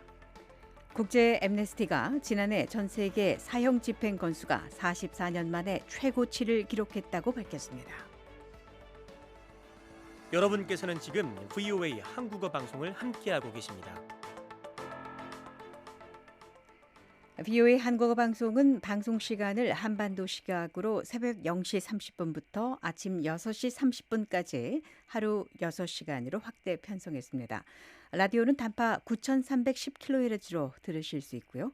웹사이트 www.voakorea.com 그리고 유튜브, X, 페이스북 등 VOA 소셜미디어 계정으로도 라디오 방송과 보다 자세한 VOA 뉴스 기사 함께하실 수 있습니다. VOA 한국어 방송 3부에서는 먼저 오늘의 뉴스 들으시고 인터뷰 순서에서 국경 없는 기자회의 알렉산드라 베얄라 코브스카 아시아 태평양 권익 옹호 담당관의 인터뷰 준비되어 있습니다. 또 한국에서 이슈가 된 소식 살펴보는 한국은 지금 한국을 방문한 북한 여자 축구단 소식 살펴보겠습니다. 네, 새벽 2시로 이어지는 4부에서는 미국 국내 뉴스와 이모저모 알아보는 구석구석 USA. 오늘 첫 순서에서는 실리콘밸리 이야기 준비했습니다. 그리고 역사 속 오늘로 오늘 방송 순서 마무리하겠습니다. 첫 소식입니다. 도널드 트럼프 미국 대통령이 17일 이란 정권을 향해 미국과 핵 프로그램에 관한 합의를 맺지 않으면 심각한 결과에 직면할 것이라고 강력히 경고했습니다. 조상진 기자가 보도합니다. 도널드 트럼프 미국 대통령은 17일 이란 정권을 향해 미국과 핵 프로그램에 관한 합의를 맺지 않으면 심각한 결과에 직면할 것이라고 다시 한번 강력히 경고했습니다. 트럼프 대통령은 자신의 소셜미디어 트루스 소셜을 통해 이란의 시간은 얼마 남지 않았으며 지금 당장 빨리 움직이지 않으면 그들에게 남는 것은 아무것도 없을 것이라면서 시간이 핵심이라고 말했습니다. 트럼프 대통령은 지난주에도 이란 지도자들에게 옳은 일을 하지 않으면 우리가 하던 일을 끝낼 것이라며 유사한 말을 한 바 있으며 이란의 전력망을 포함한 기반 시설을 공격할 수 있음을 거듭 경고해왔습니다. 이번 경고는 중재국인 파키스탄이 이란 측으로부터 갈등 종식을 위한 수정 제안을 받아 미국 측에 전달했다고 밝힌 가운데 나왔습니다. 수정안의 구체적인 내용은 공개되지 않았으나 트럼프 대통령은 앞서 이란 측이 핵무기를 추구하지 않겠다는 보장을 포함하지 않았다는 이유로 이전 제안을 거절한 바 있습니다. 지난 4월 8일 체결된 미국과 이란 간의 위태로운 휴전에 대해 트럼프 대통령은 지난주 인공호흡기에 의존하고 있는 상태라고 평가했습니다. 한편 사우디아라비아와 아랍에미리트 양국은 17일 자국 영토에 대한 새로운 드론 공격이 발생했다고 보고했습니다. 사우디아라비아 국방부는 이라크 영공에서 진입한 드론 석 대를 요격해 파괴했다고 밝혔으며 사우디아라비아 국방부 대변인 알 말리키 소장은 사우디아라비아는 적시적소에서 이에 대응할 권리가 있다고 말했습니다. 아랍에미리트 역시 서쪽 국경 방향에서 진입한 드론 석 대를 방공 시스템으로 요격했다고 발표했습니다. 아랍에미리트 당국은 이 중 드론 2대는 성공적으로 요격했으나 나머지 한 대가 알다프라 지역의 바라카 원자력 발전소 내부 경계선 밖에 있는 발전기를 타격했다고 밝혔습니다. 아랍에미리트 당국은 이번 공격의 진원지를 파악하기 위해 현재 조사 중이라고 밝혔습니다. VOA 뉴스 조상진입니다. 백악관이 트럼프 대통령과 시진핑 중국 국가주석이 지난주 정상회담에서 북한 비핵화 목표를 다시 확인했다고 밝혔습니다. 트럼프 대통령은 이어 이재명 한국 대통령과의 통화에서도 한반도 문제 공조 의지를 강조했습니다. 용민우 기자의 보도입니다. 도널드 트럼프 미국 대통령과 시진핑 중국 국가주석이 지난주 열린 정상회담에서 북한 비핵화 공동 목표를 확인했다고 백악관이 공식 발표했습니다. 백악관은 17일 공개한 미중 정상회담 설명 자료를 통해 트럼프 대통령과 시진핑 주석은 북한 비핵화라는 공유된 목표를 확인했다고 밝혔습니다. 앞서 트럼프 대통령은 지난 15일 정상회담을 마치고 귀국하는 기내에서 기자들에게 시 주석과 함께 북한 문제를 논의했다고 밝힌 바 있습니다. 한편 트럼프 대통령은 이재명 한국 대통령과 전화 통화를 갖고 미중 정상회담 결과와 미한 관계 발전 방안에 대한 의견을 교환했습니다. 한국 청와대는 17일 대변인 명의의 보도자료를 통해 두 정상이 30분간 전화통화를 했다며 미중 정상이 한반도 문제에 대해 건설적인 협의를 한 것에 대해 이 대통령이 평가했다고 전했습니다. 이에 트럼프 대통령은 앞으로도 미한 정상 간 긴밀한 공조를 바탕으로 한반도 평화와 안정을 위해 필요한 역할을 해나가겠다고 말했습니다. 이런 가운데 중국 정부도 미중 정상회담에서 한반도 문제가 논의된 데 대한 입장을 밝혔습니다. 고자쿤 중국 외교부 대변인은 18일 정례 브리핑에서 백악관의 설명자료와 관련한 질문에 북한 비핵화에 대한 언급 대신 한반도 문제에서 중국의 입장과 정책은 연속성과 안정성을 유지하고 있다며 일관되게 자기 방식으로 한반도 문제의 정치적 해결 프로세스 추진에 건설적 역할을 발휘하고 있다고 답했습니다. 중국 정부는 최근 들어 한반도 비핵화를 공개적으로 언급하지 않고 있습니다. 중국은 지난 2024년 한중일 정상회의와 지난해 한중 정상회담 결과에서도 비핵화를 명시하지 않았으며 지난해 국무원이 발표한 군비통제 백서에서도 2005년 백서에 있던 한반도 비핵화 관련 언급을 제외했습니다. VOA 뉴스 용민우입니다. 여러분께서는 지금 VOA 한국어 방송을 함께하고 계십니다. 다음 소식입니다. 미국 백악관은 도널드 트럼프 미국 대통령의 지난주 중국 방문 기간에 역사적 합의가 체결됐다며 그 내용에 관한 설명 자료를 공개했습니다. 이번 방문은 현직 미국 대통령의 중국 방문으로는 2017년 이후 처음이었습니다. 백악관이 17일 공개한 자료에 따르면 양국은 양자 경제 관계를 관리하기 위한 새로운 미중 무역위원회와 투자위원회를 설립하기로 합의했으며 백악관은 이들 기구를 이번 합의의 초석이라고 설명했습니다. 또 양국 정상은 공정성과 상호주의에 기반한 전략적 안정의 건설적 관계를 구축하기로 합의했다고 밝혔습니다. 상업 분야 관련해 설명 자료는 중국이 자국 항공사들을 위해 미국산 보잉 항공기 200대를 우선 구매하기로 승인했다고 밝혔습니다. 이는 2017년 이후 처음 나온 대규모 구매 약속입니다. 중국은 또 기존 대두 구매 약속에 더해 2028년까지 매년 최소 170억 달러 규모의 미국산 농산물을 구매하기로 약속했다고 백악관은 밝혔습니다. 아울러 미국산 쇠고기와 가금류에 대한 시장 접근도 복원되거나 확대됐다고 설명했습니다. 설명자료는 또 중국이 미국의 희토류 공급망 부족 우려를 해소하기로 합의했다고 밝혔으며 여기에는 방위산업과 첨단 기술 산업의 필수적인 핵심 광물도 포함된다고 설명했습니다. 안보 분야 관련해 양국 정상은 이란이 핵무기를 보유해서는 안 된다는 데 의견을 같이 했으며 호르무즈 해협의 선박을 통행을 통행료 없이 재개해야 한다고 촉구하고 북한 비핵화 목표도 재확인했다고 백악관은 밝혔습니다. 또 트럼프 대통령이 시진핑 주석을 오는 9월 워싱턴 국빈 방문에 초청했다고 밝혔습니다. 지난해 전 세계 사형 집행 건수가 44년 만에 최고치를 기록했으며 북한, 중국 등 일부 국가들이 공포를 조장하고 반대 의견을 억압하기 위해 사형 제도를 무기화하고 있다고 국제인권단체 국제앰네스티가 비판했습니다.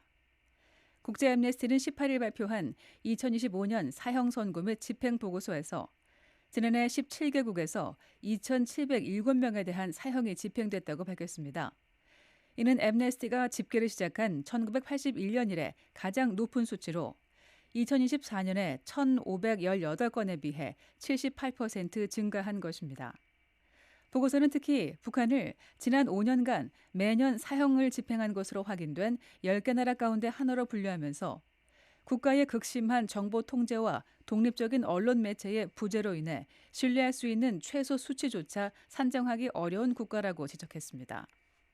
이어 북한의 이러한 불투명성이 아시아 태평양 지역 및 전 세계 사형 집행 소치가 실제보다 크게 과소평가되는 주요 원인이라고 지적했습니다. 보고서는 또 외신 보도를 인용해 북한이 국제법상 사형 적용이 허용되는 가장 중대한 범죄 기준에 미달하거나 국제인권법상 범죄로 인정되지 않는 행위에 대해서도 사형을 집행하고 있다고 기술했습니다.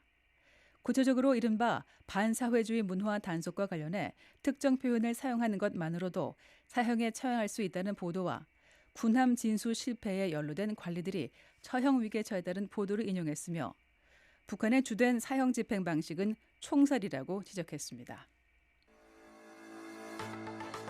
VOA 한국어 방송과 뉴스 기사는 언제든지 인터넷 웹사이트 www.voakorea.com과 유튜브, 소셜미디어 X와 페이스북으로도 함께하실 수 있습니다.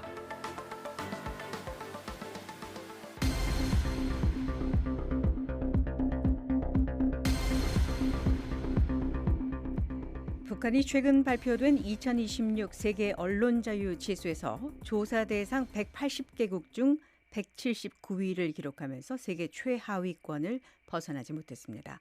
이 조사에 참여한 국경 없는 기자회 관계자는 북한이 전 세계에서 유일하게 남아있는 전체주의 체제로 독립적으로 정보를 전달하는 사람은 사형까지 직면할 수 있다고 우려했습니다. 국경 없는 기자회 알렉산드라 비엘라콥스카 아시아 태평양 권익 옹호 담당관을 조상진 기자가 인터뷰했습니다. 북한은 RSF 지수에서 거의 최하위입니다. 북한의 언론 자유 수준을 어떻게 평가하고 계시며 상황이 얼마나 심각합니까? 북한은 전 세계에서 유일하게 남아있는 전체주의 체제입니다. 북한은 정보를 완전히 통제하고 모든 독립 저널리즘을 엄격히 금지하고 있습니다. 북한이 수년간 동아시아뿐 아니라 전 세계적으로 언론 자유 지수 최하위를 기록해온 건 전혀 놀라운 일이 아닙니다. 2026년 RSF 세계 언론 자유 지수에서 북한은 180개국 중 179위를 기록했습니다. 북한보다 낮은 나라는 에리트레아가 유일합니다. 보고서에 따르면 북한 당국은 모든 정보를 통제합니다. 정보 통제가 북한 체제 유지에 왜 그토록 핵심적입니까? 당과 중앙정부에게의 정보는 자국민을 통제하는 도구입니다. 북한에서 전체주의 국가를 유지하려면 당국은 자유언론이 그들의 구조적 인권 탄압에 가져올 수 있는 위험을 억압해야 합니다. 현재 북한에서 언론의 자유는 사실상 존재하지 않습니다. 북한은 언론 자유의 변화를 추적하는 것조차 거의 불가능한 유일한 나라입니다. 독립 저널리즘에 허용되지 않기 때문입니다. 자유롭게 활동할 수 있는 언론은 없습니다. 북한 주민이 정보를 얻을 수 있는 유일한 방법은 국경 밖으로부터입니다. 국내의 모든 건 당과 정권이 허용하는 것만 보도하는 국가 통제 언론의 손에 있기 때문입니다. 북한 같은 나라에서 언론 자유는 왜 중요합니까? 국민이 독립적 정보에 접근하지 못하면 어떤 일이 벌어집니까? 주민들이 정권이 저지르는 인권 침해 규모를 이해하기는 매우 어렵습니다. 정보에 대한 접근은 국민이 자신들에게 가해지는 억압적 정책의 실태를 파악하고 저항할 수 있는 첫 번째 기둥입니다. 언론은 전 세계적으로 매우 중요한 역할을 하고 있습니다. 언론은 여러 혁명과 개혁을 통해 대중에게 정보를 전달하는 첫 번째 주체였습니다. 북한 정권은 이것이 자신들에게 가져올 결과를 알고 있습니다. 언론이 국내에 들어오면 국민이 정권에 등을 돌릴 것이고 그래서 완전한 통제를 하기로 결정한 겁니다. 북한 정권은 전 세계 어떤 나라와도 비교할 수 없는 체제를 만들어냈습니다. 중국조차 178이지만 지하에서 활동하며 독립적인 정보를 전달하는 독립 언론을 여전히 찾을 수 있습니다. 하지만 북한에서는 수년에 걸쳐 정권은 모든 독립 보도를 억압하는 데 성공했습니다. 독립적으로 정보를 전달하려는 사람은 사형을 비롯한 심각한 처벌에 직면할 수 있습니다. 정권은 국민에게 공포심을 심어놓아 시도조차 하지 못하게 만들었습니다. RSF조차 북한 내에 특파원을 둘 수 없습니다. 우리는 전문가들, 이 문제를 다루는 활동가들, 한국에 있는 탈북자들이 제공하는 정보에만 의존할 수 있습니다. 이것은 시민사회뿐 아니라 인권 침해의 규모를 파악하려는 모든 이에게 도전입니다. 북한 정권은 정보 통제를 완벽하게 장악했습니다. 이건 단순한 권위주의 체제가 아닙니다. 정보를 완전히 통제하고 어떤 것도 공유되지 못하게 하는 전체주의 체제입니다. 시도하면 투옥뿐 아니라 학대, 심지어 죽음에까지 이를 수 있습니다. 이 문제를 해결하기 위해 가장 중요한 것은 무엇입니까? 우리 민주주의 국가들은 독립 언론인을 지원하고 세계에서 가장 억압적인 정권 중 하나를 취재하려는 언론 매체를 지원해야 합니다. 북한에 정보를 전달하고 북한으로부터 정보를 가져오는 유일한 방법은 해외에서 활동하는 독립 언론을 지원하는 겁니다. VOA와 RFA가 방송을 재개하고 다시 북한 상황을 보도하기 시작한 건 가장 반가운 소식 중 하나입니다. 우리가 무슨 일이 일어나고 있는지 이해하기 위해서뿐 아니라 어둠 속에 놓여있던 북한 주민을 위해서입니다. 정보가 차단됐을 때 그들이 무슨 일이 벌어지는지 이해하기는 매우 어려웠습니다. 북한 주민에게 독립보도는 유일한 희망입니다. 그것은 외부 세계로 향한 창문이자 외부 세계에서 무슨 일이 벌어지고 있는지 이해할 수 있는 유일한 방법입니다. 또한 언젠가 나라에 변화가 올 수 있다는 희망을 얻는 길이기도 합니다. 이 언론이 독립적인 보도를 통해 변화를 가져오길 바랍니다. 이 정권이 모든 독립적 목소리를 침묵시키기 위해 얼마나 멀리 갔는지 주민들이 이해할 수 있도록 해야 합니다. 다음 소식입니다. 도널드 트럼프 미국 대통령과 시진핑 중국 국가주석이 베이징에서 이틀 동안 정상회담을 가졌습니다. 이번 미중 회담이 북한의 셈법에 어떤 의미를 갖는지 전문가들의 의견을 들어보겠습니다. 이조은 기자가 보도합니다. 여러분께서는 지금 VOA 한국어 방송을 함께하고 계십니다.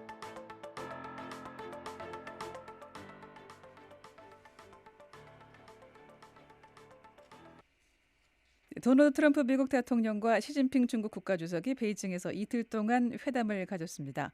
이번 미중 회담이 북한의 셈법에 어떤 의미를 갖는지 전문가들의 의견을 이조은 기자가 들어봤습니다.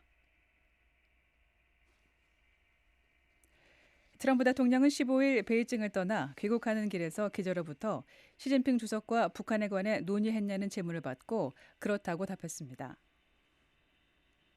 이번 회담에서 미중 양국은 이란 핵무기 불용, 호르무즈 해협 개방 유지, 경제협력 확대 등에 합의했습니다.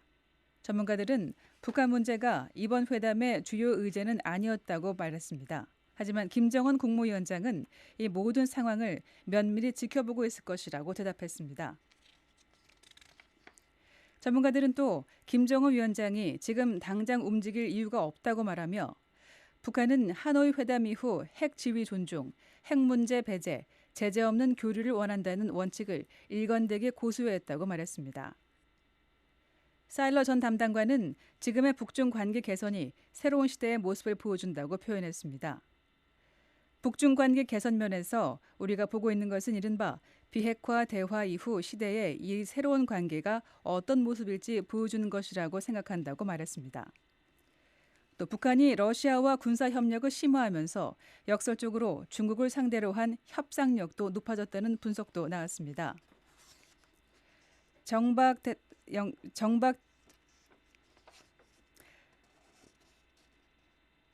중국은 북한 문제에서도 자국 이익을 먼저 계산한다고 시드니 사일러 전 미 국가정보위원회 북한 담당관이 설명했습니다. 실제로 중국과 러시아는 2022년 이후 유엔 안보리에서 대북 추가 제재 결의안에 거부권을 행사해왔다고 말했습니다. 다음 소식입니다. 존 레클리프 미국 중앙정보국 CIA 국장이 14일 쿠바 수도 아바나를 방문해 쿠바 고위 관리들과 회담했습니다. 이번 방문은 마르코 루비오 미국 국무장관이 쿠바에서 에너지 위기가 심각해지는 가운데 쿠바 정부가 미국의 인도주의 지원 제안에 관해 거짓말을 하고 있다고 비난한 가운데 이뤄졌습니다. 미국 CIA 국장이 쿠바를 방문한 것은 매우 이례적인 일로 레클리프 국장의 이번 방문은 양국 정부가 모두 공개적으로 인정한 첫 사례가 됐습니다. 쿠바 정부는 레클리프 국장이 라사로 알베레즈 카사스 내무장관 등 정부 관리들과 회담했다고 확인했습니다. CIA는 성명을 통해 레클리프 국장이 쿠바가 근본적인 변화를 이룰 경우 미국은 경제와 안보 문제에 대해 진지하게 관여할 준비가 돼 있다는 도널드 트럼프 대통령의 메시지를 전달했다고 밝혔습니다. CIA는 또한 양측이 정보 협력, 경제 안정, 안보 문제에 관해 논의했다며 쿠바는 더 이상 서반군의 적대 세력의 안식처가 될 수 없다고 강조했습니다. 쿠바 측은 성명에서 양측이 법 집행 분야에서 양자 협력에 관심을 표명했다고 밝혔습니다. 또 자국은 미국 국가안보에 어떤 위협도 가하지 않는다고 강조했습니다. 콩고 민주공화국과 우간다에서 에볼라 바이러스가 확산하는 가운데 미 질병통제예방센터 CDC가 긴급 대응에 나섰습니다. CDC는 콩고에서 에볼라 발병으로 직접 영향을 받은 미국인들을 안전하게 철수시키는 작업을 지원하고 있다고 밝혔습니다. 그러면서 CDC는 비상대응센터를 가동하고 콩고와 우간다 현지 사무소에 추가 인력을 파견할 계획이라고 기자들에게 전했습니다. 현재 콩고에는 약 30명의 CDC 직원이 근무하고 있습니다. 사티시 필라이 CDC 에볼라 대응 총괄은 미국인 감염 여부에 대한 답변은 피하면서도 미국 본토에 대한 위험은 낮은 수준이라고 강조했습니다. 중동 지역의 긴장 고조와 예상보다 저조한 중국의 경제 지표 발표로 인해 18일 국제 금융시장이 하락세를 보이고 유가는 올랐습니다. 국제 유가 기준인 브렌트유 가격은 배럴당 110달러로 넘어섰고 미국 기준유인 서부 텍사스산 원유는 배럴당 105달러에서 106달러 이상 사이에서 거래되고 있습니다. 도널드 트럼프 미국 대통령은 17일 이란 지도부가 핵 프로그램과 관련해 미국과 합의하지 않으면 대가를 치를 것이라고 거듭 경고했습니다. 이와 별도로 주요 7개국 재무장관과 중앙은행 총재들은 이란 분쟁으로 촉발된 세계 에너지 가격 폭등과 가중되는 정부 부채 압박을 완화하기 위해 프랑스 파리에서 만났습니다. 스콧 베센트 미국 재무장관은 18일 G7 회의에서 이렇게 말했습니다.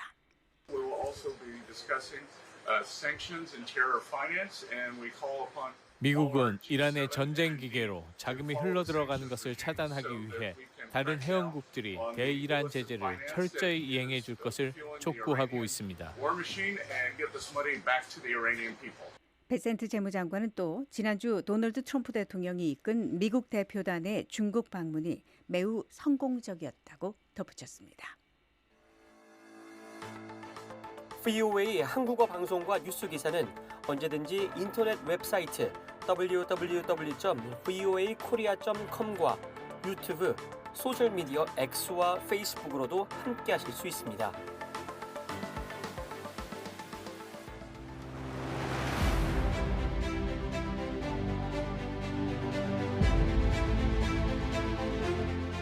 네, 계속해서 한국 내 주요 뉴스를 소개해드리는 한국은 지금 시간입니다. 윤국한 기자 나와 있습니다. 안녕하십니까? 예, 오랜만입니다. 네.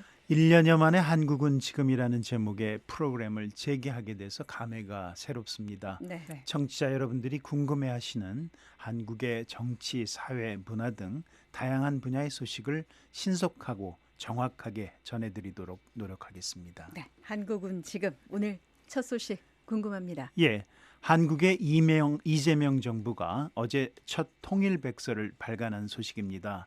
전임 윤석열 정부와는 대북 정책의 기본 방향에서 180도 다른 접근을 하고 있는데요. 북한의 체제를 존중하고 흡수 통일을 추구하지 않으며 적대 행위를 하지 않는다는 대북 정책 3원칙을 명시했습니다. 네. 전임 윤석열 정부의 통일백서하고 가장 큰 차이가 있다면 어떤 게 있겠습니까? 예, 윤석열 정부의 대북 정책은 이른바 담대한 구상이라는 단어로 지시됐었는데요. 네. 북한 정권에 대한 압박과 북한 내부 정보 유입을 통한 북한 변화 유도를 강조했습니다.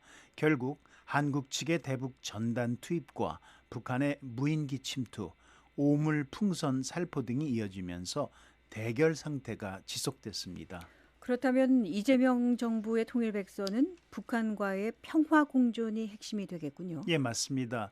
북한은 근래 들어서 남한과의 관계를 한민족이 아닌 적대적 두 국가 관계로 규정하고 한국과는 일체의 대화나 교류가 없을 것임을 공언하고 있는데요. 이 같은 북한의 입장을 반영해서 정책 방향을 크게 수정한 것이 이번 백서의 특징이라고 할 수 있습니다. 백서는 남북이 사실상의 두 국가로 존재하는 현실을 고려해서 남북 관계를 통일을 지향하면서 평화롭게 공존하는 관계로 만들어 나간다. 이렇게 밝혔습니다. 네, 남북 관계를 사실상 두 국가로 규정한 이 부분은 논란의 소지가 있는 부분이죠. 예, 이에 대해서는 대한민국의 영토를 한반도와 그 부속 도서로 한 헌법 3조와 배치된다는 주장이 전문가들 사이에서 나오고 있습니다. 아울러 북한이 남한과의 적대 관계를 부각하기 위해 쓰는 두 국가란 표현을 쓰는 건 오해의 소지가 있다는 지적입니다. 네. 그 밖에도 이번 백서는 전임 정부 때와는 다른 점이 많다고요. 예, 북한의 인권과 자유, 탈북민과 관련한 내용과 언급이 크게 줄었습니다. 네. 가령 백서 전반에서 북한 인권은 288회에서 47회로, 자유는 118회에서 16회로 줄었습니다. 반면에 평화와 평화 공존, 회담 또는 대화란 단어는 크게 늘었습니다. 네, 자 이재명 정부의 통일백서 소식 첫 소식으로 들어봤고요. 다음 소식 어떤 소식인가요? 예, 북한의 내 고향 여자 축구단이 한국 시간으로 17일 인천국제공항을 통해서 한국에 입국했습니다. 선수 23명과 스태프 12명 등 총 35명인데요. 북한 스포츠 선수단이 한국을 방문한 건 지난 2018년 12월 국제 탁구 연맹 월드 투어 그랜드 파이널스 이후 8년 만이고요.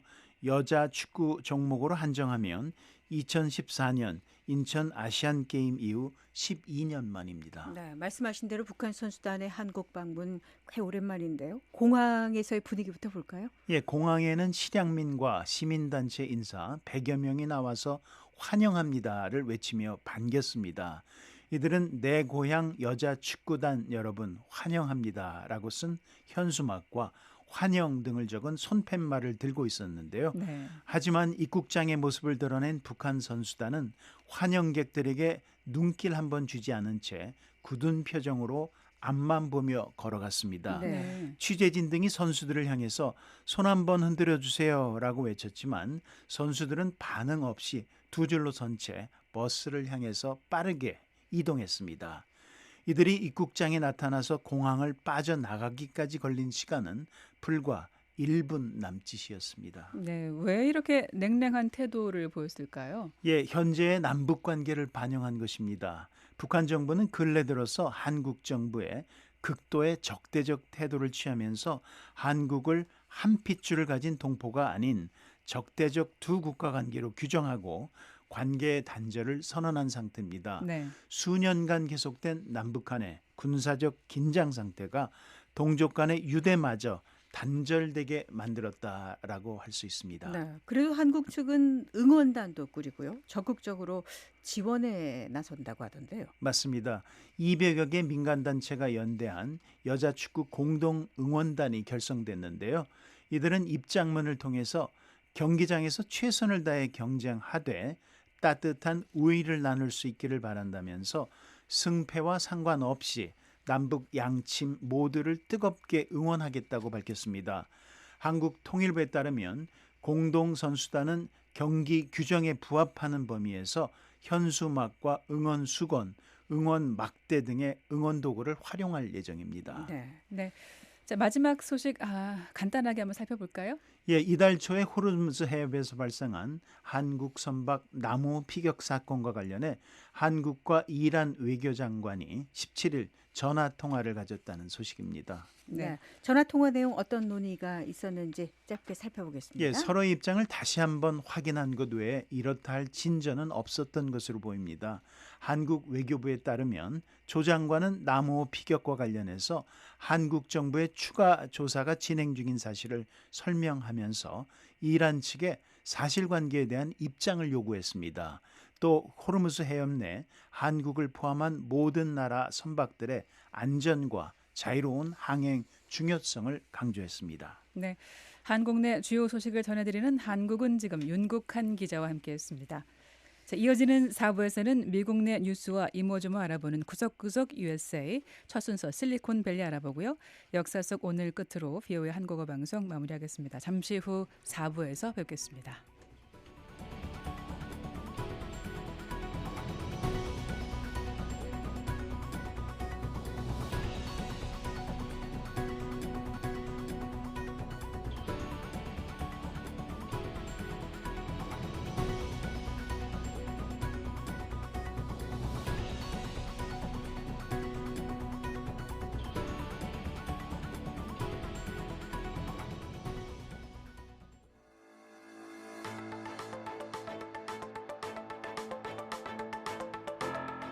VOA 한국어 방송 4부입니다. 저는 도성민입니다. 장량입니다. 오늘의 주요 소식 보겠습니다. 도널드 트럼프 미국 대통령이 이란의 핵 합의를 다시 압박하며 시간이 얼마 남지 않았다고 경고했습니다. 미국 백악관이 트럼프 대통령과 시진핑 중국 국가주석이 정상회담에서 북한 비핵화 목표를 재확인했다고 밝혔습니다. 국제 엠네스티가 지난해 전 세계 사형 집행 건수가 44년 만에 최고치를 기록했다고 밝혔습니다. 여러분께서는 지금 VOA 한국어 방송을 함께하고 계십니다. VOA 한국어 방송 4부에서는 오늘의 주요 뉴스와 함께 미국의 국내 뉴스와 이모저모 알아보는 구석구석 USA 첫 순서로 실리콘밸리 알아보겠습니다. 이어서 역사 속 오늘 준비되어 있습니다. 첫 소식입니다. 도널드 트럼프 미국 대통령이 이란의 핵 합의를 다시 압박하며 시간이 얼마 남지 않았다고 경고했습니다. 이런 가운데 이란은 파키스탄을 통해 갈등 종식을 위한 수정 제안을 미국 측에 전달했습니다. 조상진 기자가 보도합니다. 도널드 트럼프 미국 대통령은 17일 이란 정권을 향해 미국과 핵 프로그램에 관한 합의를 맺지 않으면 심각한 결과에 직면할 것이라고 다시 한번 강력히 경고했습니다. 트럼프 대통령은 자신의 소셜미디어 트루스 소셜을 통해 이란의 시간은 얼마 남지 않았으며 지금 당장 빨리 움직이지 않으면 그들에게 남는 것은 아무것도 없을 것이라면서 시간이 핵심이라고 말했습니다. 트럼프 대통령은 지난주에도 이란 지도자들에게 옳은 일을 하지 않으면 우리가 하던 일을 끝낼 것이라며 유사한 말을 한 바 있으며 이란의 전력망을 포함한 기반 시설을 공격할 수 있음을 거듭 경고해왔습니다. 이번 경고는 중재국인 파키스탄이 이란 측으로부터 갈등 종식을 위한 수정 제안을 받아 미국 측에 전달했다고 밝힌 가운데 나왔습니다. 수정안의 구체적인 내용은 공개되지 않았으나 트럼프 대통령은 앞서 이란 측이 핵무기를 추구하지 않겠다는 보장을 포함하지 않았다는 이유로 이전 제안을 거절한 바 있습니다. 지난 4월 8일 체결된 미국과 이란 간의 위태로운 휴전에 대해 트럼프 대통령은 지난주 인공호흡기에 의존하고 있는 상태라고 평가했습니다. 한편 사우디아라비아와 아랍에미리트 양국은 17일 자국 영토에 대한 새로운 드론 공격이 발생했다고 보고했습니다. 사우디아라비아 국방부는 이라크 영공에서 진입한 드론 석 대를 요격해 파괴했다고 밝혔으며 사우디아라비아 국방부 대변인 알 말리키 소장은 사우디아라비아는 적시적소에서 이에 대응할 권리가 있다고 말했습니다. 아랍에미리트 역시 서쪽 국경 방향에서 진입한 드론 석 대를 방공 시스템으로 요격했다고 발표했습니다. 아랍에미리트 당국은 이 중 드론 2대는 성공적으로 요격했으나 나머지 한 대가 알다프라 지역의 바라카 원자력 발전소 내부 경계선 밖에 있는 발전기를 타격했다고 밝혔습니다. 아랍에미리트 당국은 이번 공격의 진원지를 파악하기 위해 현재 조사 중이라고 밝혔습니다. VOA 뉴스 조상진입니다. 백악관이 트럼프 대통령과 시진핑 중국 국가주석의 지난주 정상회담에서 북한 비핵화 목표를 다시 확인했다고 밝혔습니다. 트럼프 대통령은 이어 이재명 한국 대통령과의 통화에서도 한반도 문제 공조 의지를 강조했습니다. 용민우 기자의 보도입니다. 도널드 트럼프 미국 대통령과 시진핑 중국 국가주석이 지난주 열린 정상회담에서 북한 비핵화 공동 목표를 확인했다고 백악관이 공식 발표했습니다. 백악관은 17일 공개한 미중 정상회담 설명 자료를 통해 트럼프 대통령과 시진핑 주석은 북한 비핵화라는 공유된 목표를 확인했다고 밝혔습니다. 앞서 트럼프 대통령은 지난 15일 정상회담을 마치고 귀국하는 기내에서 기자들에게 시 주석과 함께 북한 문제를 논의했다고 밝힌 바 있습니다. 한편 트럼프 대통령은 이재명 한국 대통령과 전화통화를 갖고 미중 정상회담 결과와 미한 관계 발전 방안에 대한 의견을 교환했습니다. 한국 청와대는 17일 대변인 명의의 보도자료를 통해 두 정상이 30분간 전화통화를 했다며 미중 정상이 한반도 문제에 대해 건설적인 협의를 한 것에 대해 이 대통령이 평가했다고 전했습니다. 이에 트럼프 대통령은 앞으로도 미한 정상 간 긴밀한 공조를 바탕으로 한반도 평화와 안정을 위해 필요한 역할을 해나가겠다고 말했습니다. 이런 가운데 중국 정부도 미중 정상회담에서 한반도 문제가 논의된 데 대한 입장을 밝혔습니다. 거자쿤 중국 외교부 대변인은 18일 정례 브리핑에서 백악관의 설명자료와 관련한 질문에 북한 비핵화에 대한 언급 대신 한반도 문제에서 중국의 입장과 정책을 한반도 문제 프로세스 추진에 건설적 역할을 발휘하고 있다고 답했습니다. 중국 정부는 최근 들어 한반도 비핵화를 공개적으로 언급하지 않고 있습니다. 중국은 지난 2024년 한중일 정상회의와 지난해 한중 정상회담 결과에서도 비핵화를 명시하지 않았으며 지난해 국무원이 발표한 군비통제 백서에서도 2005년 백서에 있던 한반도 비핵화 관련 언급을 제외했습니다. VOA 뉴스 용민우입니다. 여러분께서는 지금 VOA 한국어 방송을 함께하고 계십니다.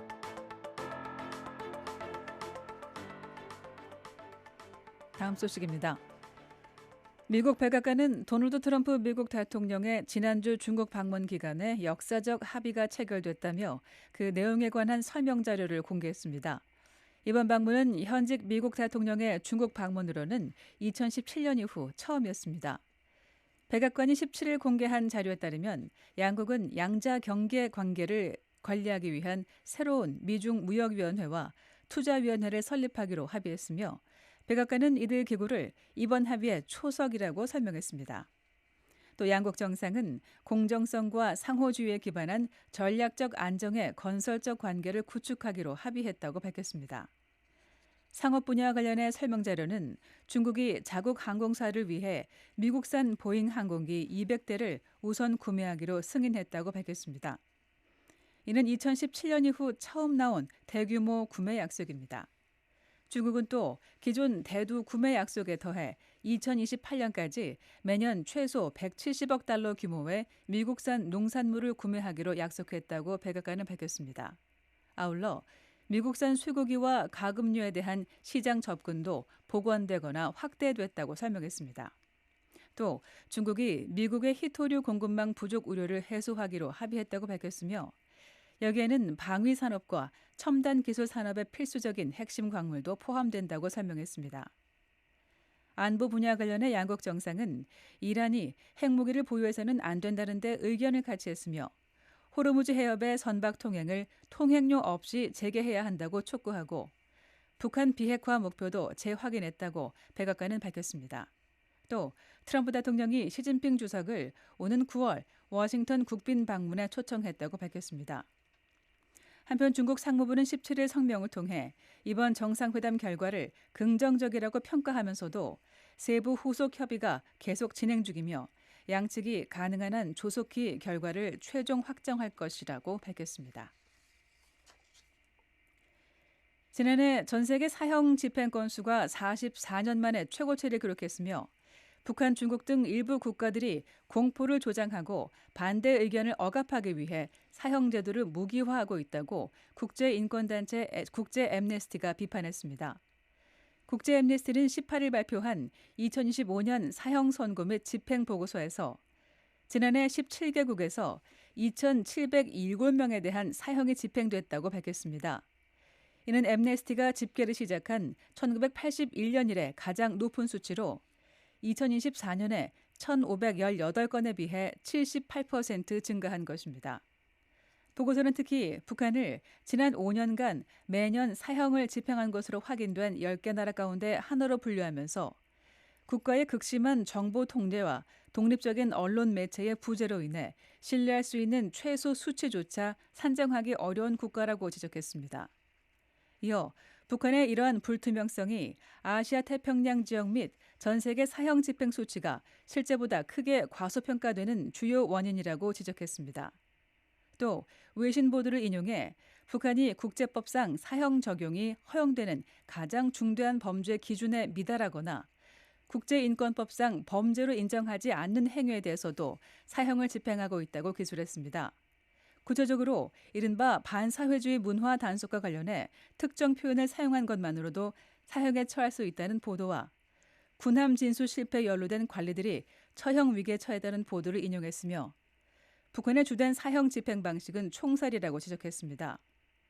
아울러 보고서는 올해 2월 15일 북한 최고재판소가 사회 안전성과 국가 보위성에 사형 집행에 대한 사법적 감독을 강화하도록 지시했다면서 이는 사형 집행에 대한 중앙 통제력을 더욱 강화하기 위한 조치라고 비판했습니다.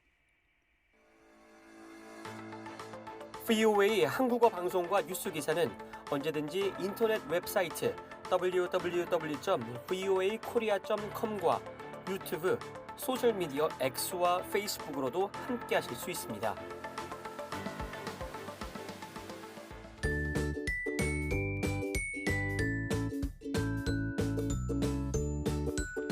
오늘부터 새롭게 선보이는 코너입니다. 미국의 혁신, 문화, 그리고 미국의 50개의 주 소개까지 이 미국에 관한 다양한 이야기 전해드릴 구석구석 USA 김미옥 기자 다시 나와줬습니다. 네, 앞으로 구석구석 USA 이 시간 통해서 미국의 이모저모, 미국과 관련된 여러 소식들 전해드리겠습니다. 네. 자, 오늘은 애플, 구글, 메타, 엔비디아.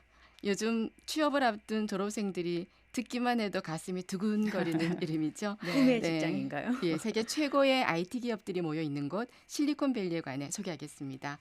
자, 실리콘밸리 하면 떠오르는 것들 뭐가 있을까요? 세상을 바꾼 혁신의 상징. 혁신의 어떤가요? 상징. 네.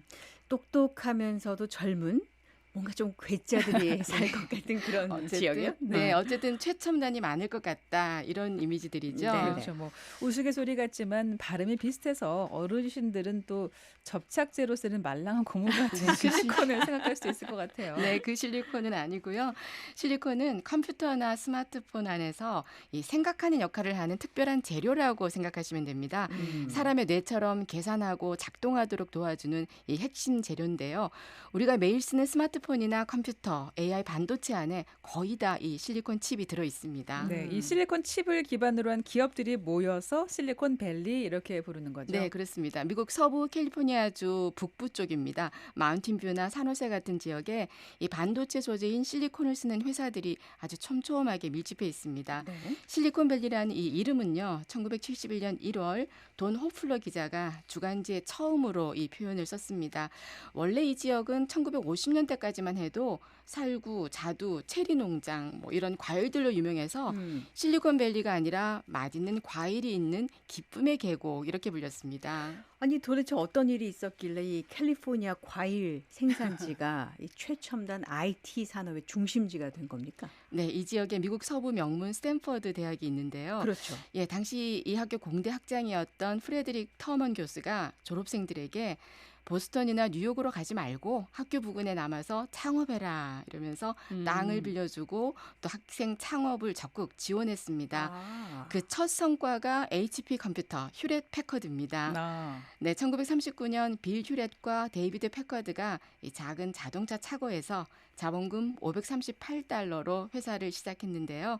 이 회사가 실리콘밸리 초기 성공 모델이 됐습니다.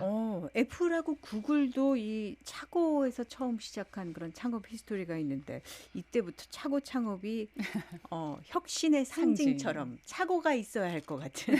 네. 그런데 이 HP 회사 이름을요. 동전을 던져서 결정했다고요? 네, 휴렛과 패커드가 회사 이름에 누구 이름이 먼저 들어갈지를 동전을 던져서 결정했는데요. 휴렛이 이겨서 HP가 됐습니다. 그럼 패커드가 이겼으면 회사 이름이 PH가 됩니까? 네, 애플 창업자 스티브 잡스가 12살 때 휴렛 패커드와 관련된 일화가 있는데요.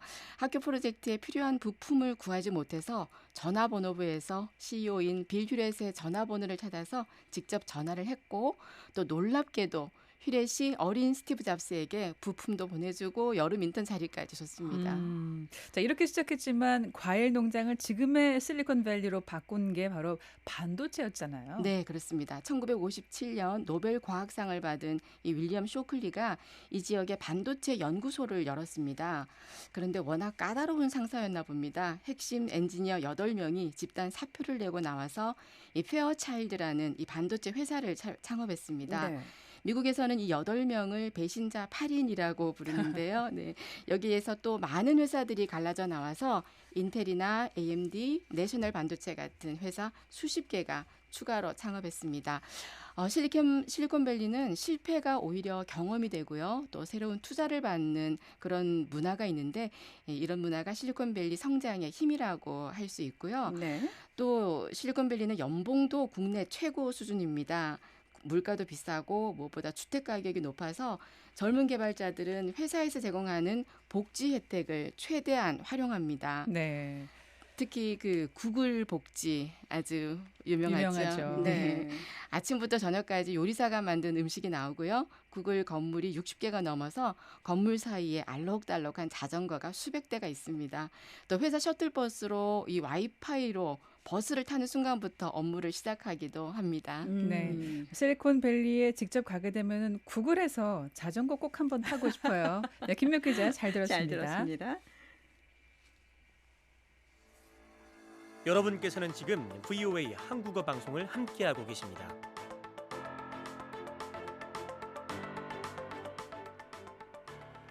네, 다음 소식 이어집니다.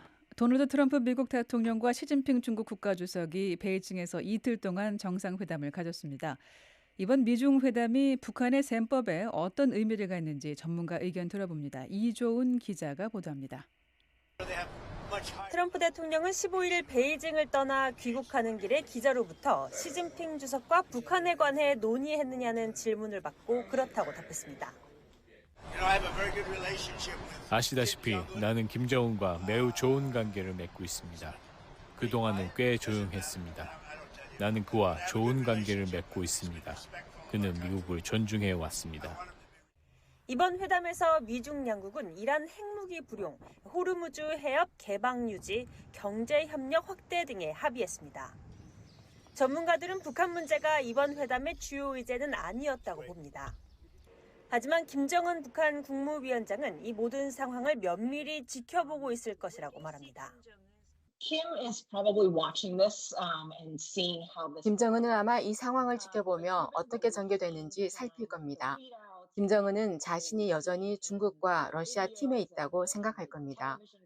미중 관계에서 근본적으로 달라진 것은 없지만 적어도 두 나라가 우호적인 관계를 유지하고 있다는 것이죠. 전문가들은 김정은 위원장이 지금 당장 움직일 이유가 없다고 봅니다. 북한은 하노이 회담 이후 핵지위 존중, 핵 문제 배제, 제재 없는 교류를 원한다는 원칙을 일관되게 고수해왔습니다. 그때까지 서두를 필요도, 구걸할 필요도, 베이징이나 서울이나 누군가가 중재하게 할 필요도 없습니다. 미국을 위협하거나 강압하거나 도발할 이유도 없습니다. 사일러 전 담당관은 지금의 북중 관계의 개선이 새로운 시대의 모습을 보여준다고 표현했습니다. what we're seeing, I believe, in the 북중 관계 개선 면에서 지금 우리가 보고 있는 것은 이른바 비핵화 대화 이후 시대의 이 새로운 관계가 어떤 모습일지를 보여주는 것이라고 생각합니다. 북한이 러시아와 군사 협력을 심화하면서 역설적으로 중국을 상대로 한 협상력도 높아졌다는 분석도 나옵니다. 2022년 이후 푸틴이 김정은에게 준 가장 큰 선물은 이제 김정은이 중국을 상대로 더 많은 레버리지를 갖게 됐다는 겁니다. 김정은은 계속해서 두 나라를 서로 경쟁시킬 겁니다. 러시아의 존재감 욕구와 중국의 불편함을 동시에 이용하면서요. 중국은 북한 문제에서도 자국 이익을 먼저 계산합니다. What we often forget, although it's so axiomatic. 너무 당연한 말이지만 우리가 종종 잊는 것은 중국은 중국의 이익에 따라 행동한다는 것입니다. 중국은 항상 그래왔듯이 북한을 억제하는 것보다 미국을 억제하는 데 더 관심이 있습니다. 실제로 중국과 러시아는 2022년 이후 유엔 안보리에서 대북 추가 제재 결의안의 거부권을 행사해왔습니다. 이번 미국과 중국의 경제 협력 확대 합의가 이 기조를 바꿀 가능성도 낮다는 분석입니다. 중국은 북한이 수년간 여러 차례 ICBM을 시험 발사하는 등 위반 행위를 저질렀음에도 새로운 유엔 결의안 채택을 방해해 왔습니다. 중국 은행과 기업들이 북한을 지원하는 데 깊이 관여하고 있다는 것도 알려진 사실입니다. 이런 상황에서 김정은 위원장의 장기 목표는 어디를 향하고 있을까요? 김정은의 장기 목표는 변하지 않습니다. 핵 보유국으로서의 인정, 외부 개방 없는 경제 발전, 정권의 안정과 생존입니다. 그의 계산은 변하지 않습니다. 다만 우크라이나 전쟁에서 러시아를 도운 결과로 더 많은 선택지와 도구를 갖게 됐을 뿐입니다. 북한의 셈법은 변하지 않았고 다만 손해의 쥔폐가 늘어난 것뿐이라고 전문가들은 분석합니다. 워싱턴에서 VOA 뉴스 이존입니다. 다음 소식입니다. 존 래클리프 미국 중앙정보국 CIA 국장이 14일 쿠바 수도 아바나를 방문해 쿠바 고위 관리들과 회담했습니다. 이번 방문은 마르코 루비오 미 국무장관이 쿠바에서 에너지 위기가 심각해지는 가운데 쿠바 정부가 미국의 인도주의 지원 제안에 관해 거짓말을 하고 비난하고 있는 가운데 이뤄졌습니다. CIA 국장이 쿠바를 방문한 것은 매우 이례적인 일로 래클리프 국장의 이번 방문은 양국 정부가 모두 공개적으로 인정한 첫 사례가 됐습니다. 쿠바 정부는 래클리프 국장이 라사로 알바레스 카사스 내무장관 등 정부 관리들과 회담했다고 확인했습니다. CIA는 성명을 통해 래클리프 국장이 쿠바가 근본적인 변화를 이룰 경우 미국은 경제와 안보 문제에 대해 진지하게 관여할 준비가 돼 있다는 도널드 트럼프 대통령의 메시지를 전달했다고 밝혔습니다. CIA는 또한 양측이 정보 협력, 경제 안정, 안보 문제에 관해 논의했다며 쿠바는 더 이상 서반군의 적대적 세력의 안식처가 될 수 없다고 강조했습니다. 쿠바 측은 성명에서 양측이 법 집행 분야에서 양자 협력에 관심을 표명했다고 밝혔습니다. 콩고 민주공화국과 우간다에서 에볼라 바이러스가 확산하는 가운데 미 질병통제예방센터 CDC가 긴급 대응에 나섰습니다. CDC는 콩고에서 에볼라 발병으로 직접 영향을 받은 미국인들을 안전하게 철수시키는 작업을 지원하고 있다고 밝혔습니다. 그러면서 CDC는 비상대응센터를 가동하고 콩고와 우간다 현지 사무소에 추가 인력을 파견할 계획이라고 기자들에게 전했습니다. 현재 콩고에는 약 30명의 CDC 직원이 근무하고 있습니다. 사티시 필라이 CDC 에볼라 대응 총괄은 미국인 감염 여부에 대한 답변은 피하면서도 미국 본토에 대한 위험은 낮은 수준이라고 강조했습니다. 미 언론 보도에 따르면 콩고에 있는 미국인 6명이 바이러스에 노출됐으며 이 중 3명은 고위험 노출로 분류됐습니다. 1명은 증상이 나타났을 가능성도 있는 것으로 전해졌습니다. 세계보건기구 WHO는 17일 콩고와 우간다 전역에서 300건 이상의 에볼라 의심 사례와 88명의 사망자가 발생함에 따라 이번 사태를 국제공중보건 비상사태로 선포했습니다. 미국은 지난 1월 WHO에서 공식 탈퇴한 바 있습니다. 이번 사태는 승인된 백신이나 치료제가 없는 희귀 에볼라 변종인 분디부조 바이러스가 원인으로 이 바이러스가 처음 확인된 2007년 이후 세 번째 발병 사태입니다. 중동 지역의 긴장 고조와 예상보다 저조한 중국의 경제 지표 발표로 인해 18일 국제 금융시장이 하락세를 보이고 유가는 놀랐습니다. 아시아와 유럽의 주요 지수가 대부분 하락세를 보이면서 일본 니케이 지수는 1% 가까이 떨어졌고 유럽 증시도 오전 거래에서 하락세를 이어갔습니다. 미국 증시 선물 역시 손실을 기록 중인 반면 원유 선물의 가격은 상승하고 있습니다. 국제 유가 기준인 브렌트유 가격은 배럴당 110달러를 넘어섰고 국제 기준유인 서부 텍사스산 원유는 배럴당 105달러에서 106달러 이상에서 거래되고 있습니다. 도널드 트럼프 미국 대통령은 17일 이란 지도부가 핵 프로그램과 관련해 미국과 합의하지 않으면 대가를 치를 것이라고 거듭 경고했습니다. 이와 별도로 주요 7개국 재무장관과 중앙은행 총재들은 이란 분쟁으로 촉발된 세계 에너지 가격 폭등과 가중되는 정부 부채 압박을 완화하기 위해 프랑스 파리에서 만났습니다. 스콧 베센트 미국 재무부 장관은 18일 G7 회의에서 이렇게 말했습니다.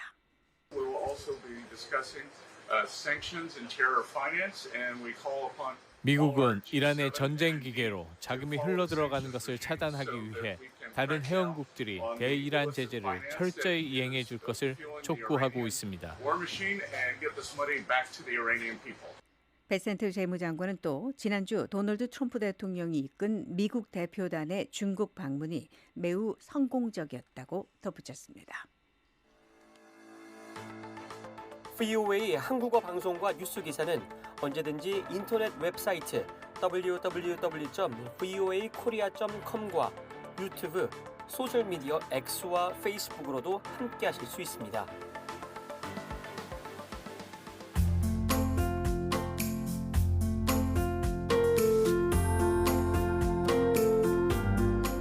오늘부터 매일 역사 속에서 오늘은 어떤 중요한 일이 있었는지 함께 살펴보는 역사 속 오늘 코너를 새롭게 선보입니다.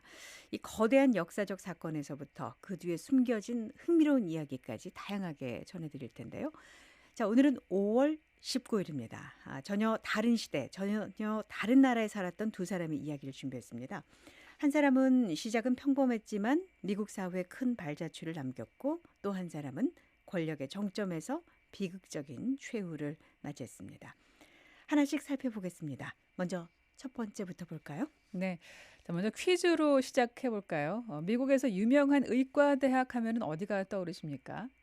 하버드 의대 나오겠죠? 그렇죠. 스탠포드 의대. 네. 여러 곳이 떠오르실 텐데요. 코로나 팬데믹 때 전 세계 확진자 수를 실시간으로 집계해서 전 세계인이 매일 확인하던 사이트 혹시 기억하십니까? 그 학교네요. 네, 바로 존스 홉킨스 대학교입니다.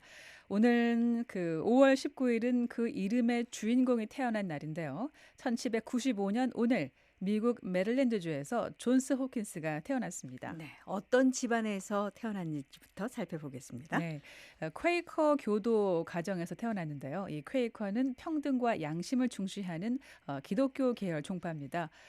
그의 부부는 신앙적 신념에 따라서 농장의 노예들을 해방시켰는데요. 근데 그 결과로 농장 일손이 부족해졌고 12살의 존스 홉킨스는 학교까지 그만두고 직접 밭일을 했습니다. 사실상 정규 교육은 여기서 끝이었습니다. 그러면 그 이후에는 어떻게 됐습니까? 네, 17살에 볼티모어로 가서 삼촌의 식료품 도매상에서 일을 시작했는데요. 거기서 사업 감각을 익혔고요. 이후에 형제들과 함께 독립해서 도매업을 일으켰습니다. 이후 볼티모어 앤드 오하이오 철도 회사의 대주주가 되면서 큰 부를 쌓았고요. 여러 은행과 기업의 이사직도 맡았습니다. 네, 그렇게 모았던 재산을 어떻게 썼을까요? 네, 1873년 세상을 떠나면서 당시 700만 달러, 당시 돈 700만 달러를 두 곳에 균등하게 기부했습니다. 대학 설립과 병원 설립 또 이 두 가지였는데요. 당시 미국 역사상 최대 규모의 자선 기부였습니다. 거기서 탄생한 것이 지금의 존스 홉킨스 대학과 존스 홉킨스 병원입니다. 자, 그러니까 학교도 제대로 못 다녔던 사람이 미국 최고의 대학과 의학 시스템을 세운 겁니다. 그렇습니다. 존스 홉킨스 대학교는 1876년에 문을 열었는데요. 이때 처음으로 대학과 병원, 의과대학을 하나로 연결하는 새로운 교육 모델을 도입했습니다. 이 방식이 훗날 미국 전역의 의과대학 표준이 됐습니다. 네. 자, 역사 속 오늘 두 번째 이야기도 바로 살펴보겠습니다. 네. 1536년 5월 19일 헨리 8세의 두 번째 왕비 앤 불린이 간통과 반역 혐의로 처형된 사건인데요. 오늘날 역사가들은 이 혐의가 정치적으로 조작됐다고 보고 있습니다. 네. 두 사람이 어떻게 결혼하게 됐는지 또 파국을 맞은 이유는 무엇인지 보겠습니다. 네, 헨리 8세는 시녀였던 앤 불린과 결혼하기 위해서 로마 교황청과 결별하고 영국 성공회를 탄생시켰을 만큼 그녀에게 집착했습니다. 하지만 결혼 후 앤 불린이 아들을 낳지 못하고 딸 엘리자베스만 낳은 데다가 유산이 반복되자 왕의 실망감이 커졌는데요.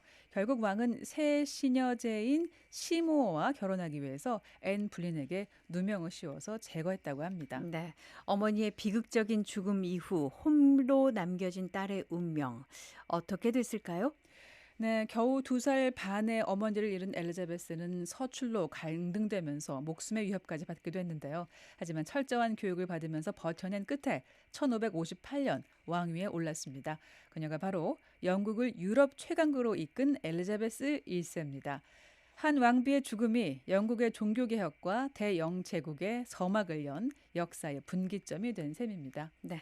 역사 속 오늘 맨손으로 시작해 평생의 결실을 사회에 돌려준 한 사람의 이야기, 그리고 권력 앞에서 진실이 가려진 한 왕비의 이야기, 5월 19일 이렇게 역사 깊은 이야기 있는 날을 정리해 봤습니다.